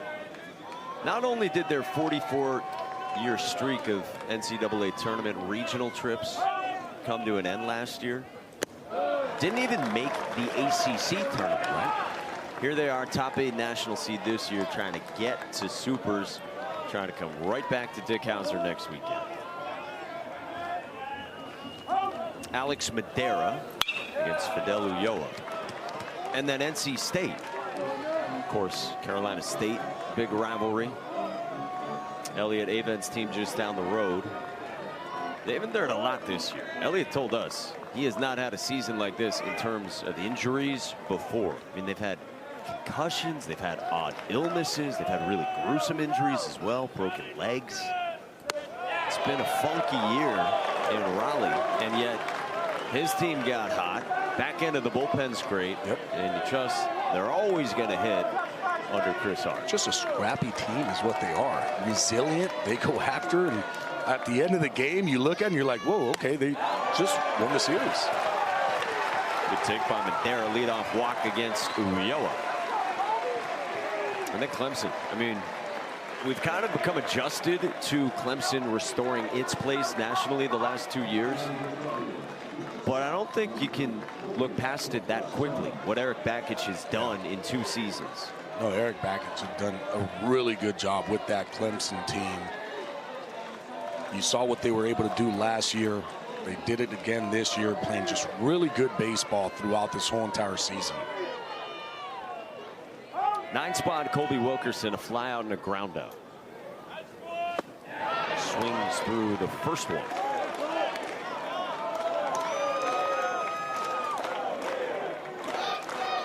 South Carolina, meanwhile, SEC-wise, they bowed out today against James Madison. Mississippi State got a win over St. John's. Ball and a strike. Would you say Virginia's got the lead on State? Mississippi State, they're up 3-2. Virginia is. Virginia is top of 9. They actually have bases loaded with 1 out, too. That's high. 2-1 from Ulloa.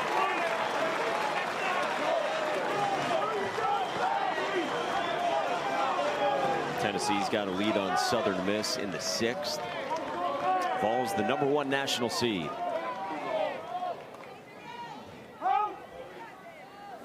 Three and one. Wilkerson nods off to his dugout. Lineup would turn over next with Vance Honeycutt looming and nobody out.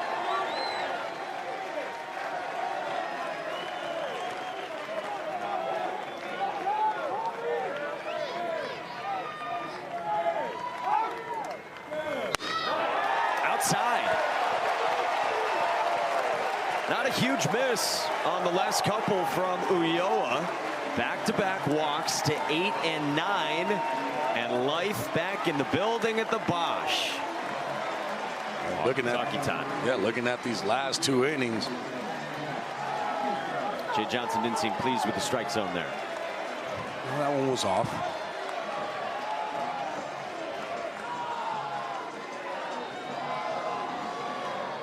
And we saw what Vance Honeycutt was able to do yesterday against LSU, especially with 2 guys on. It was a big-time game, and Vance Honeycutt came up clutch. 5th inning. He's got a chance here in the 7th. Nobody out, 2 aboard. Ulloa's first. Swing and a miss. Thinking he was getting a heater there after 2 straight walks. Yeah, I thought, all right, I'm going to probably get a fastball here. I'm going to be ready to hit it 95, 96 miles an hour. Got him with the slider. Ulloa came in pumping sliders last inning. Fastball popped foul, and just like that, it's 0-2 on Vance Honeycutt. And that's that 96 mile an hour fastball he was looking for. Pitch 1.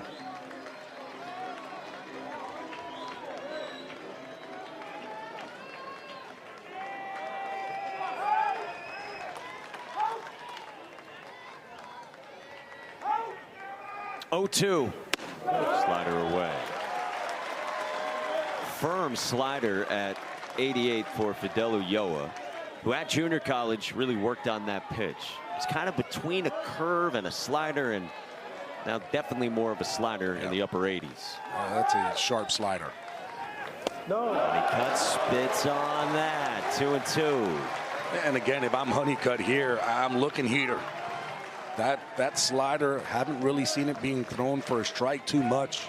I'll let him have that. I've got to sit 96 miles an hour.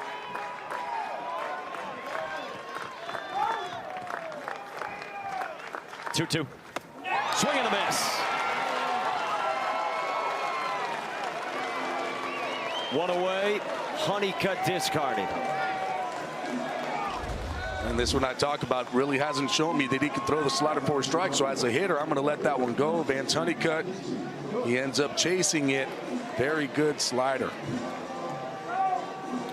Before yesterday's game, Vance Honeycutt got told by Casey Cook to just relax and enjoy it more. Vance admitted he was probably pressing a little bit, and he had a chance here. Punched out against Ulloa, whose day is done. Again, Jay Johnson. Chance striking out the side. 2 on for the all-ACC outfielder Casey Cook. Cook 0 for 3, 2 flyouts to center, sandwiched around a ground out to first. 3 home runs last year, 18 home runs this year. They say he's the best pure overall hitter. Went out and got stronger in the offseason. He's off that 2-0. If you're LSU, you're counting outs. You need 8 of them. North Carolina counting runs, down 6 against this guy. Yeah, you look. This is what I'm talking about against Wofford earlier. 1 inning, 3 hitters, 3 punch outs. That's a strike, and 92. Cade Anderson's a starter in the future, Jay Johnson said to us. Hadn't pitched in an actual game before this year since his junior year of high school. That's a strike, 2-2. Casey Cook, who has said himself that North Carolina's brand is sort of not letting on any emotion, shows some there. Yeah, shows some there. Looking back at the umpire saying that it's not a strike. Swing and a miss. He punches out, and he barks back at home plate umpire Jeff Macias, who will watch him go back toward the dugout. We'll talk about that big curveball. Here it is. That ball starts middle of the plate and just breaks off down and away.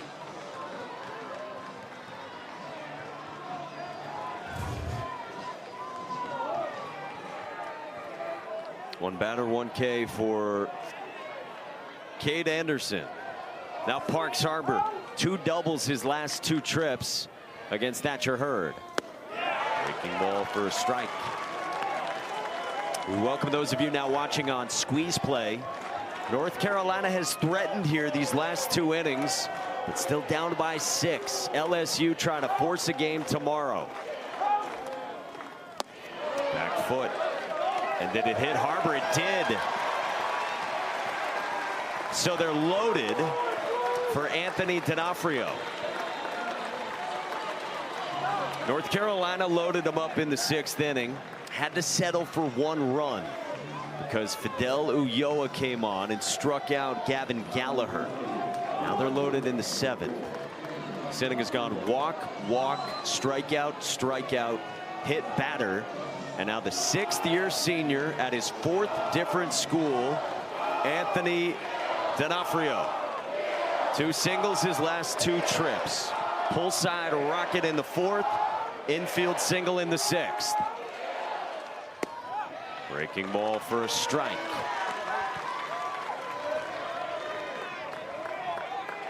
Cade Anderson, who was mighty impressive earlier today for that inning of work. The freshman's 0-1. Nubbed down the line at 3rd off the bag. Karams up away from White. Madera and Wilkerson score, and it's 8-4. Shades of College Station last night. Well, sometimes you need just a little luck. This ball right off the end of the bat, working its way right down that 3rd base line, hits right off of the base.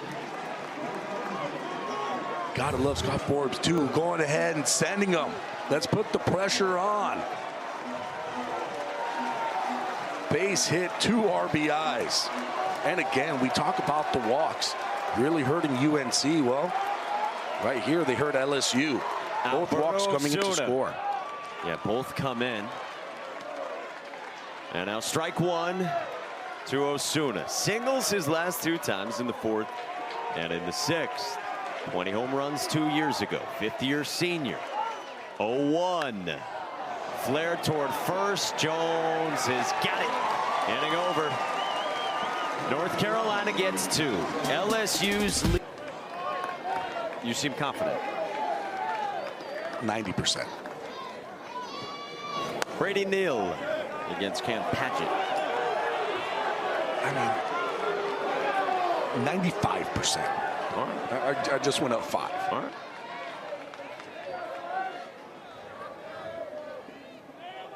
One out. Brady Neal singled in the second, popped in foul ground to third, lined to first.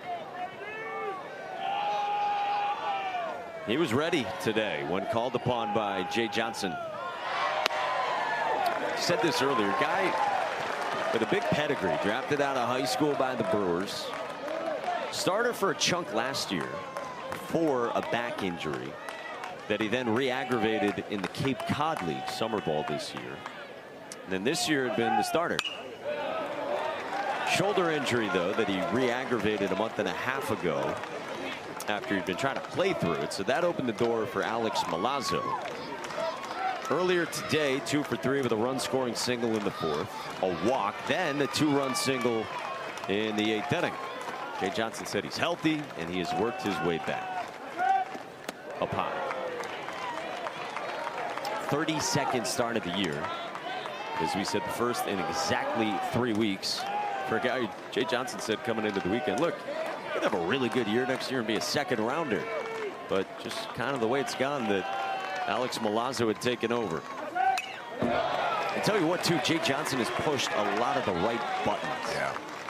He's really done a good job of when he needs the hit, he's putting the right players in at the right moment and really giving them the best opportunity to be successful. Paget's 3-2. It's kind of how the season's gone, too.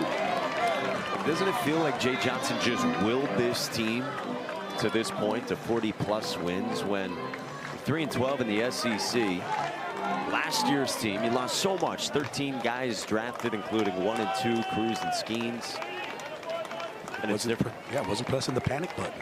I mean, that's huge. A strikeout for Paget, 1 gone. Squeeze play with the QR code. Bottom left, use the hashtag squeeze play. ESPN Plus subscribers can get expanded coverage. Chris Budden, Matt Schick, Chris Burke, and Mike Room. Ooh, the professor. I don't know if we've reached the part of the squeeze play program where they're changing the bottom line when they show Room's resume. They started putting up wild stuff in years past. It wasn't wild stuff. It was the truth. Absolutely.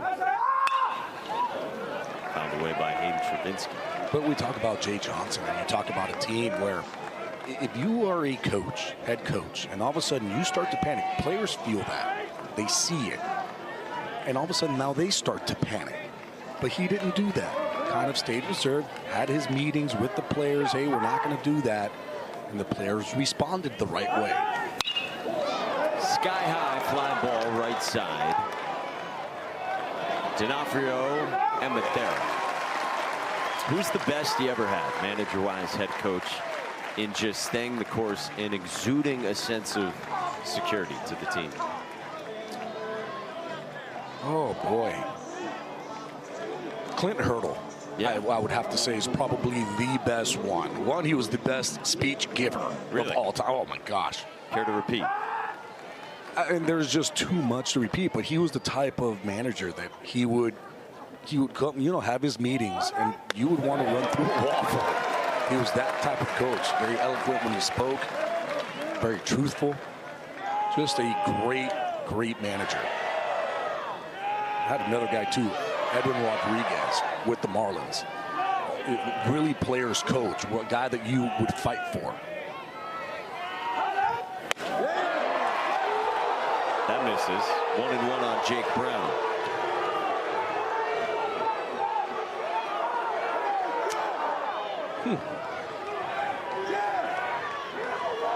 He walked and scored in the 4th.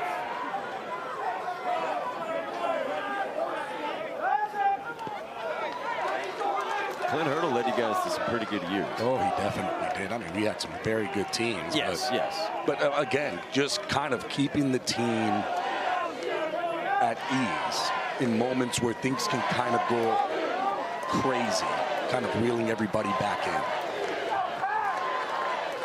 Paget's 2-1. On the ground sharply, Madera stabs. 1-2-3. UNC down 4 to the 8th. Gabby Sanchez, Mike Monaco with you, 8th inning. Heels down 4 against Kate Anderson. Pumps in strike 1 to Luke Stevenson with 6, 7, and 8 for North Carolina. So Stevenson, Gavin Gallagher, and Alex Madera. You know by now, if Carolina wins, they move on to Supers. If LSU wins, we play tomorrow in a winner-take-all in this double elimination format. And I think regardless who wins this one, they're going to be hosting a super regional. That should be the case. Yeah, because they're playing they will be playing the 3 or 4 seed. That should be the higher seed. So either back to the Bosch or the box. Or the box.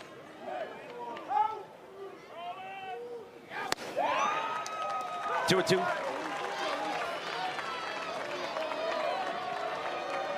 Feels like the leadoff man is ultra important for North Carolina. And right now, North Carolina has been doing a good job of just chipping away. Popped up, foul. Neal gives it a look, but to the seats. And I always, when you talk to coaches, they always talk about, slam range. Well, guess what? UNC right now has worked their way into being in slam range. If you're UNC, of course, you don't have to get them back all this inning, but if you can get a couple here and make it manageable for yourself in the 9th, that would be huge. Kate Anderson, he's good. 2-2. Stevenson stays alive. Decorated freshman catcher. Walked his last time after a couple punch outs. He's walked 4 times and he's 1 for 8 in the regional. He's 13 all ACC against future starting pitcher for the Fighting Tigers in Anderson. Comebacker. Base hit center field. Stevenson's on. Oh, what happened there with Milam? He's looking down at his feet. Stretching out a little bit. Ooh. I mean, you know what? And I've been in this kind of situation too before in regionals.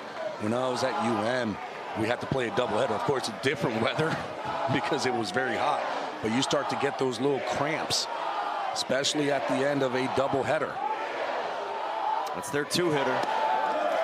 Now Gavin Gallagher. Gallagher was up in the 6th inning with the bases loaded and 2 outs against Fidel Ulloa, right on right, and punched out on 96. Kate Anderson's 1-0. I hope that's all. I hope it's very short-lived. I mean, keep in mind. I'm looking at him, and I'm very focused on what he's doing right now. He's actually grabbing his ankle, or maybe that foot. But you can see that there's something that definitely does not feel good.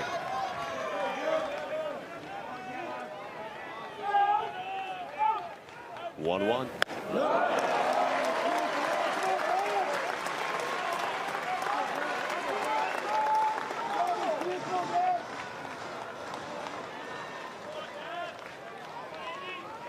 Leadoff man on Luke Stevenson. Gavin Gallagher waits on a 2-1. Tried to hold up. Did not go around. 3-1. That's a massive appeal. Boy, that changes from a 2-2 count to a 3-1 count. He did not go. Now 3-1 to Gallagher. Skies it foul. 3-2. Just a tick late on that 92-mile-an-hour fastball. Anderson go back to it? You would have to go back to it if you're Anderson here. Here's the thing, it has to be a strike. So whatever pitch you feel comfortable throwing a strike is what you have to throw right now. Payoff pitch. Painted inside at 95. Wow. You always talk about pitching in, especially a lefty to a righty. That is sick. Yeah, definitely not looking for that one. This is just absolutely filthy from the left side. Painting 95 miles an hour in on the corner.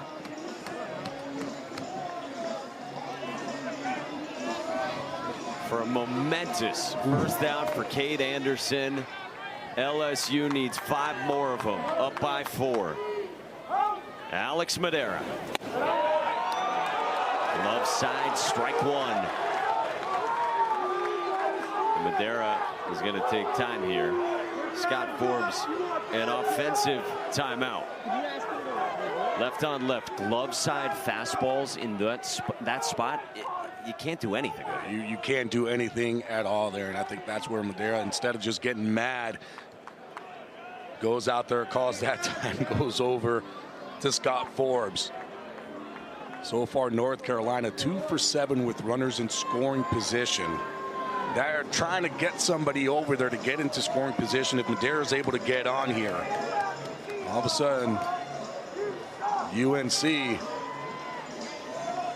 would be in a good position.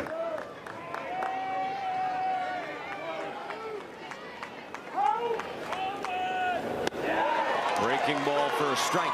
You're talking about dotting down and away. You come with the breaking ball for a strike.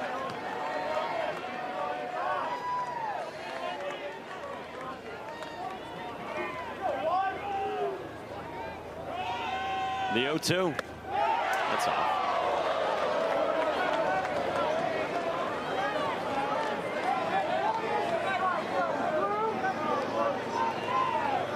Another huge crowd in Chapel Hill tonight. LSU fighting for its season, trying to win 2 elimination games in one day. 2-2.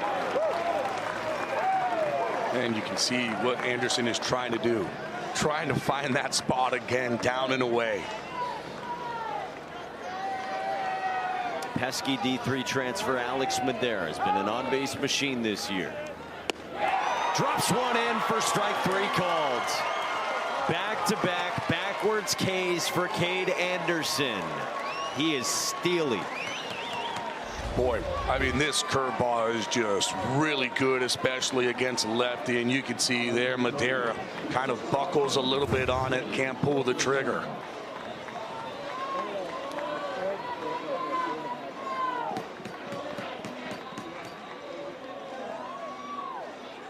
Colby Wilkerson's a switch hitter. He's going to turn around here and bat from the right side.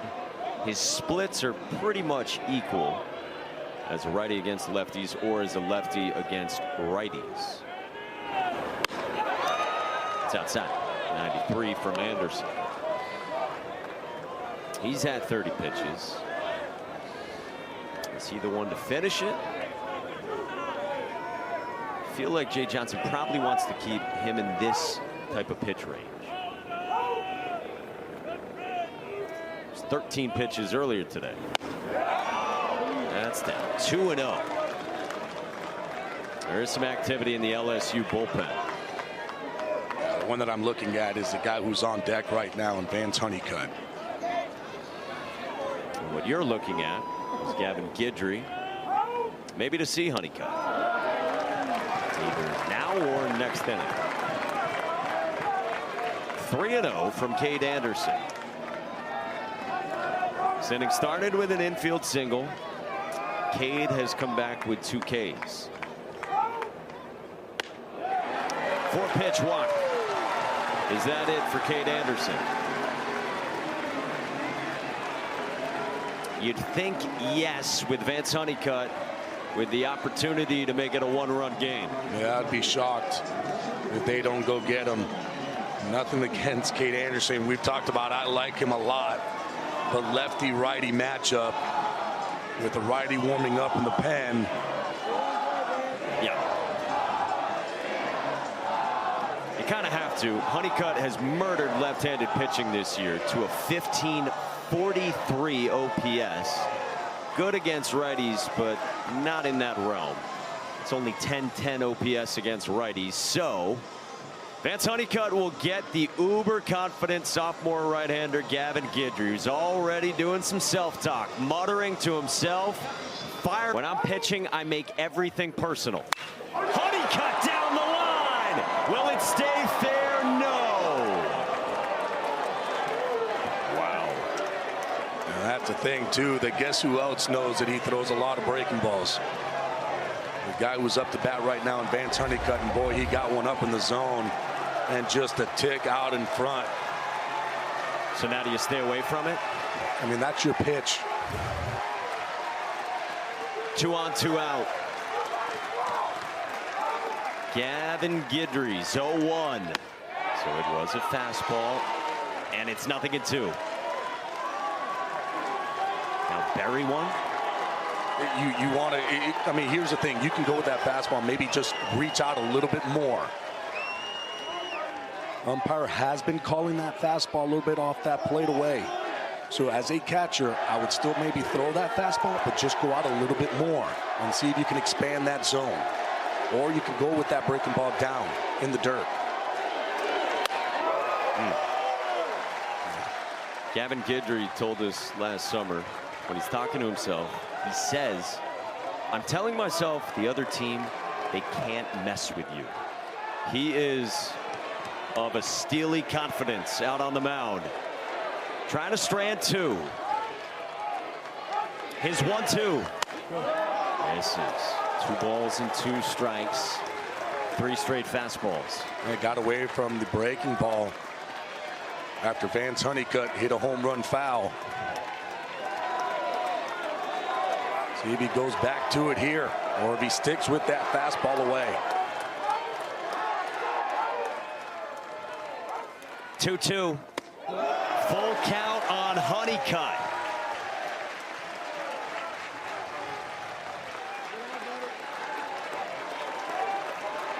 Runners are going to be moving. Honeycutt against Guidry in the 8th inning. Payoff pitch. Vance Honeycutt said after the game last night that he probably wasn't doing the best job of just having fun. Admitted he was probably pressing. A guy who at this time last year couldn't participate in the regionals with a bad back that had him in tears. Now back on this stage. 3-2. Strike 3 called. Kentucky was trying to get under his skin. He told us, "I genuinely thought they were scared of me. It was 100% fear." That was a scary man coming off the mound after that strikeout. Just passion. So it stays an 8-4 LSU lead to the bottom of the 8th inning. 9-1-2. This is Paxton Kling in the spot where Ashton Larson began at right. 3 outs left to get for LSU in the next half inning. Won't be easy.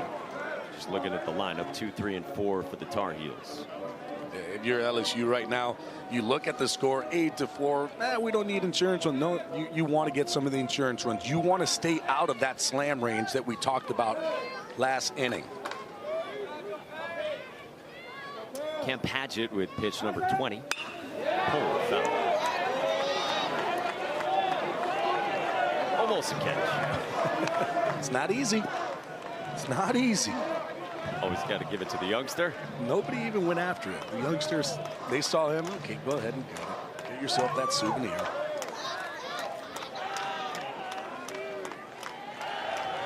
Bottom 8. Tommy White next.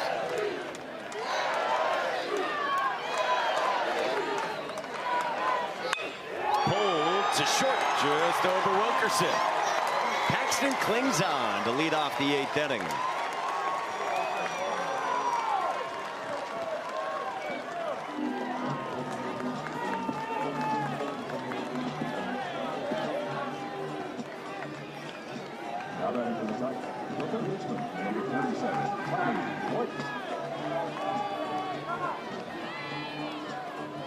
All smiles for Kling. Back to the top for White. Pride of St. Pete Beach in Florida. Number 17 on Kylie McDaniel's draft board. 1 for 4, an RBI single, and a couple of smoked groundouts to Gavin Gallagher at third. He has not hit one ball soft in this game. Every single ball that he has hit has been extremely hard. And that man right there, Gavin Gallagher, has stolen 2 hits from him. 94 up high from Padgett. Tommy White said last week in Hoover, a lot of hitters decide when to swing. I decide when not to swing. He's that aggressive. Yes, yes, no. Yep, that's exactly what that is. That yes, yes, yes, no mentality. You're going up there and every single ball you're hitting until your eyes tell you no. Good hitters do that.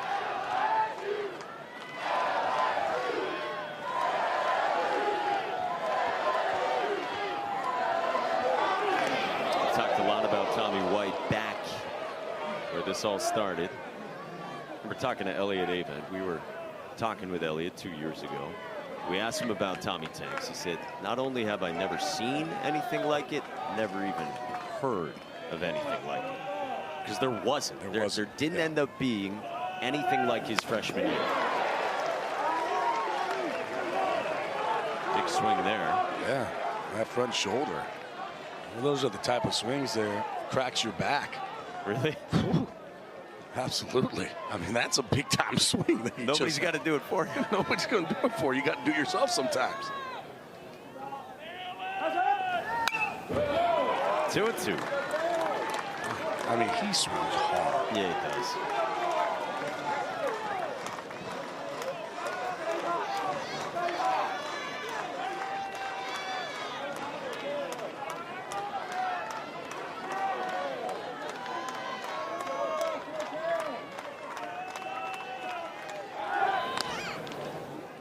Third pick at Kling.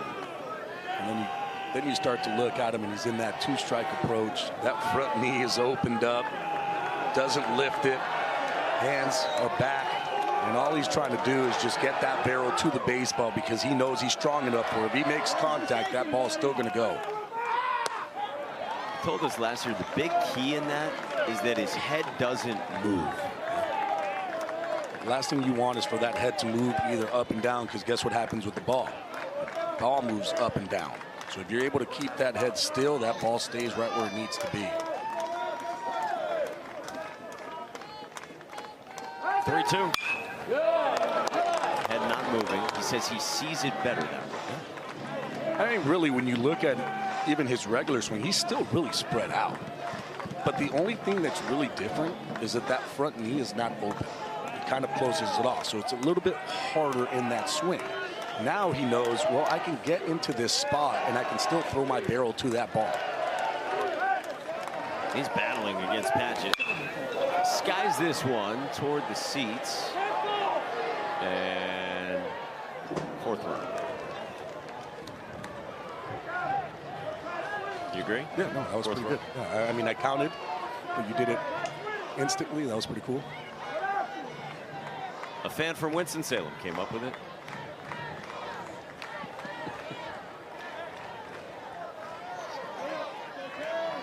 It's been 29 pitches for Cam Padgett.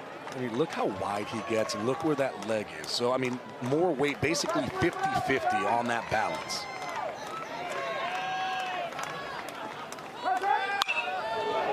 Skies it to right. At D'Onofrio. One down. Start thinking about if Carolina cannot come back, what's the pitching look like for them? It's a lot of Padgett here. Matty Mateus probably obviously factors in. Ben Peterson, Matt Poston, Dalton Pence. Probably the top names. Yeah. I mean, you definitely look at those guys and you can mix and match. Hoping a guy can go a couple innings. They've all been pitching. They've all been throwing, so. Stephen Milam, comebacker up the middle. Wilkerson, bag, throw, 2. All right, we go to the 9th. LSU is 3 outs away for facing elimination. 2, 3, and 4. Casey Cook against Gavin Guidry back out. Cook, Harbor, D'Onofrio for the number 4 team in the country. 1-1 after Guidry came on and had a monstrous strikeout of Vance Honeycutt. It's something that we're seeing out of Guidry too, going more to the fastball than the breaking ball.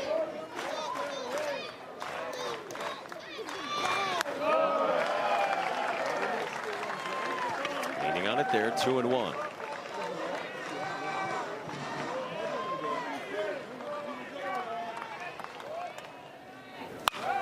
On the ground, up the middle, base hit.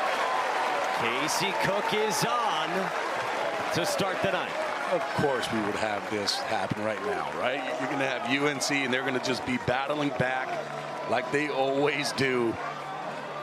I mean, we've seen this in this regional countless times by every single one of these teams that we've had the pleasure of calling these games.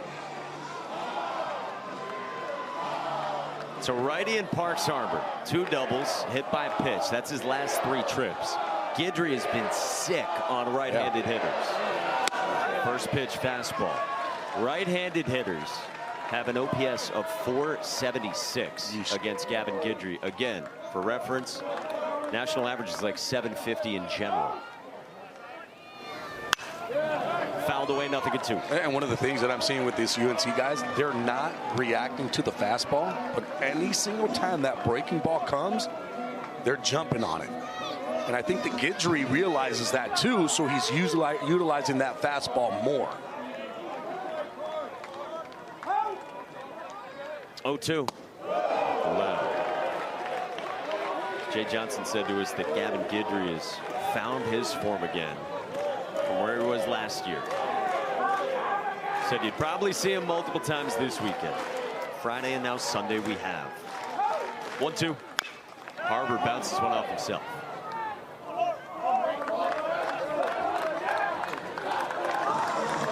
Parks Harbor's had himself quite a day. 2 for 3, had a hit by pitch, 2 doubles, has scored 2 runs.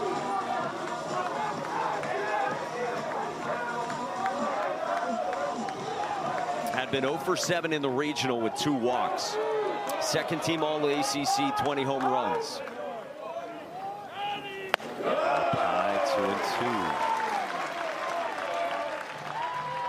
That's 2 fastballs up in the zone. Things would tell you he's probably going to go to that breaking ball, but he has been utilizing that fastball more today. Popped up short right center. Hangs up for Jake Brown, and the first out. LSU 2 outs away from winner take all tomorrow.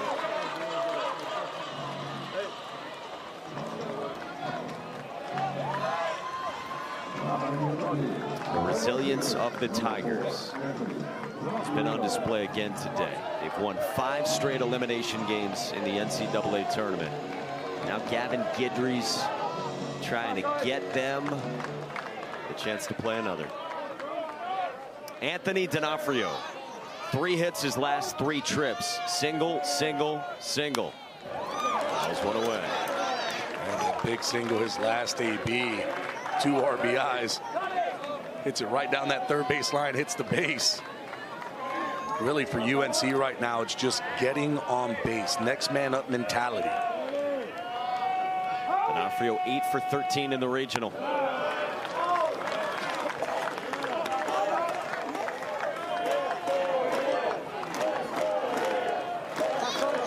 There's only 6 pitches to 3 batters Friday for Gavin Guidry. This is his 20th pitch here 2 days later. D'Onofrio trickles it foul 1-2. Right now, a huge hole really right back up the middle. Braswell, he is shaded up the line, up to second base. But you have Milam, he's playing real deep in that right field area. way out there. There you see him, right side of your screen.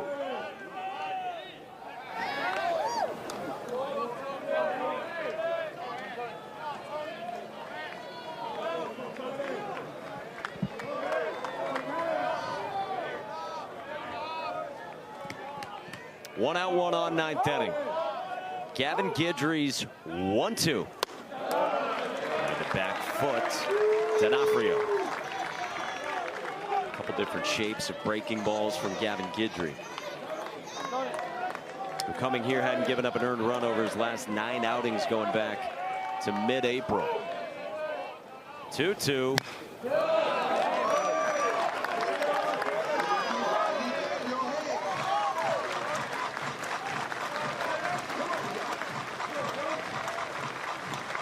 Guidry, game 3, title clincher against Florida last year, got the final 2 innings to seal it. Trying to end game 6 of this regional in Chapel Hill this year. Another 2-2. D'Onofrio slices it foul. Carolina battles. This UNC team just battles, just like LSU. I mean, both these teams battling. LSU backs against the wall. They were able to win that elimination game against Wofford, down 5 in the first inning, battling back, putting up runs, continuing it here in game 2 against UNC. Up and out, full count.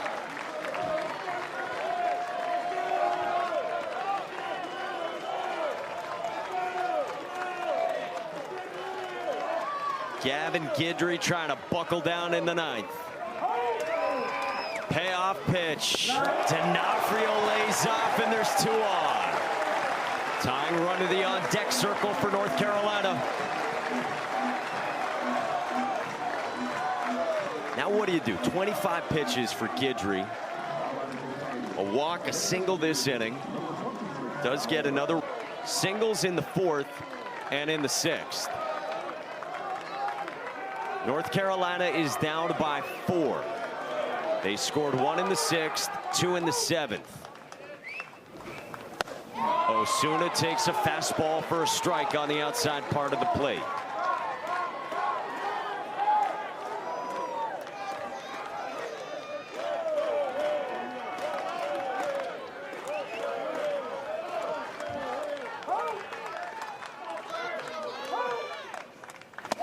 Up high, 1-1, a couple of fastballs to Alberto Osuna. For a while this year was having the best season with his career. Last year marred by a broken hamate bone. 2 years ago smashed the 20 homers in his Carolina arrival. The 1-1. Up high again, 2-1 on Alberto Osuna.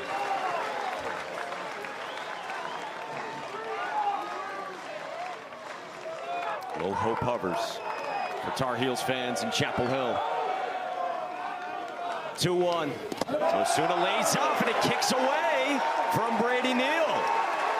2 in scoring position, and it's 3-1 on Osuna. Well, I mean, what that did was it just took away the double play, which is huge for UNC. But now it's a 3-1 count. Osuna is up. Guy with power. And the last thing you want to do is get him on, because then you're going to be bringing in the tying run to the plate. 3-1. That's ball 4. Osuna walks to load him. Neal got handcuffed. Maybe would have been a strike had he received that a little more naturally, and not sure if that was a cross-up. I don't know if that was a cross-up there, but it looked like that's what he was doing, because it seems like he was waiting for that curveball to be down in the dirt. But, I mean, he catches that ball straight. That's a strike. And so, tying run comes to the plate with 1 out, and it's Luke Stevenson, the freshman. And we'll get a pinch runner with Carter French, the sophomore outfielder, stepping in for Osuna.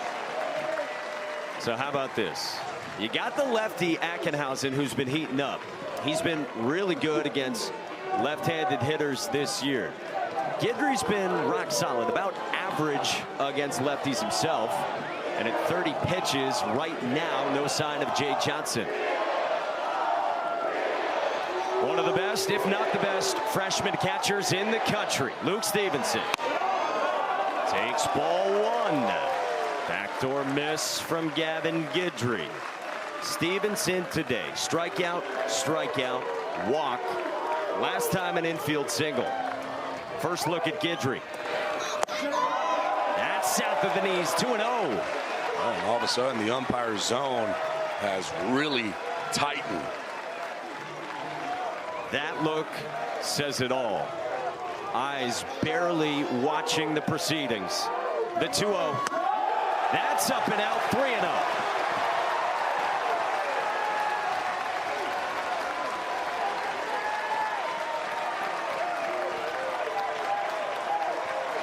A Chapel Hill Regional that is not disappointed. Edge of your seat stuff. 3-0. A take and a backdoor strike. Gavin Guidry has thrown 54 pitches as recently as about 3.5 weeks ago across 4 innings. His 35th tonight is a 3-1 to Stevenson. Swing and a miss, 3-2. Well, Stevenson was looking to tie up the game with that swing. Gets the breaking ball, just a tick over it. 3 straight full counts. Hair pulling time at Chapel Hill. 3-2. Stevenson on the ground and foul at first. Exhale. That would have been a tough play, too. That ball got up on Jones. He called it foul. Luke Stevenson takes the scenic route back into the box. Jay Johnson ponders and roams the dugout at Boshamer Stadium. Cook, D'Onofrio, and French aboard in a 4-run game. Payoff. Stevenson strikes out. 2 down.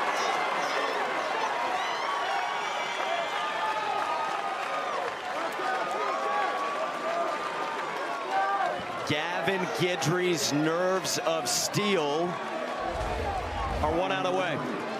He comes in with that 3-2, the slurve. You can see Stevenson upset, but look who is up. Kevin Gallagher. Had the walk-off grand slam Friday and said all he was thinking about was a week before, and at bat where he didn't come through against Wake Forest.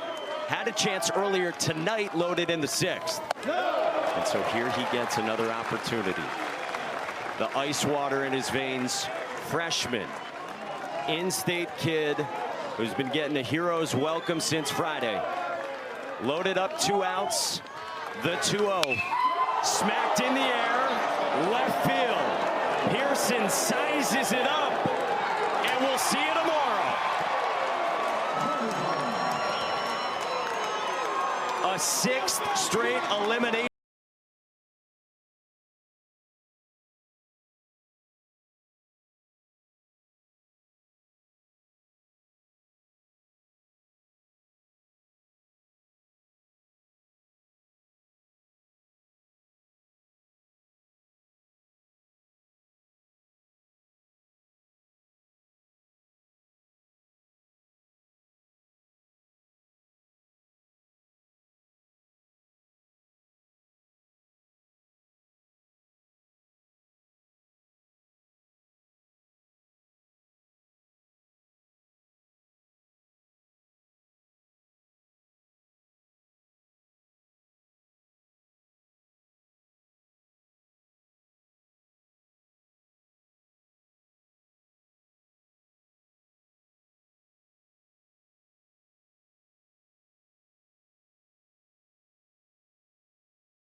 He's got a chance here in the 7th. Nobody out, 2 aboard.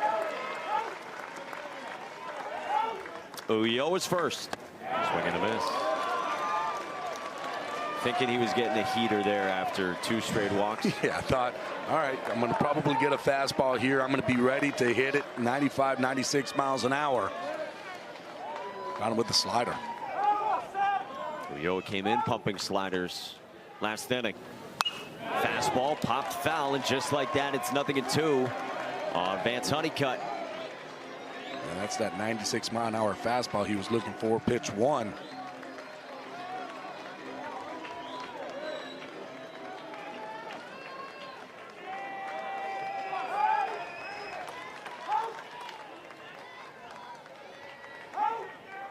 Oh-2. Slider away. Firm slider at 88 for Fidel Ulloa, who at junior college really worked on that pitch. It's kind of between a curve and a slider, and now definitely more of a slider in the upper 80s. That's a sharp slider. Honeycutt spits on that. 2-2. And again, if I'm Honeycutt here, I'm looking heater. That slider, haven't really seen it being thrown for a strike too much.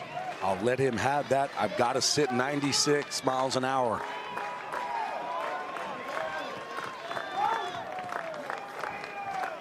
Two. Swing and a miss. 1 away. Honeycutt discarded. And this one I talk about really hasn't shown me that he can throw the slider for a strike. So as a hitter, I'm going to let that one go. Vance Honeycutt, he ends up chasing it. Very good slider. Before yesterday's game, Vance Honeycutt got told by Casey Cook to just relax and enjoy it more. Vance admitted he was probably pressing a little bit, and he had a chance here. Punched out against Ulloa, whose day is done. Again, Jay Johnson.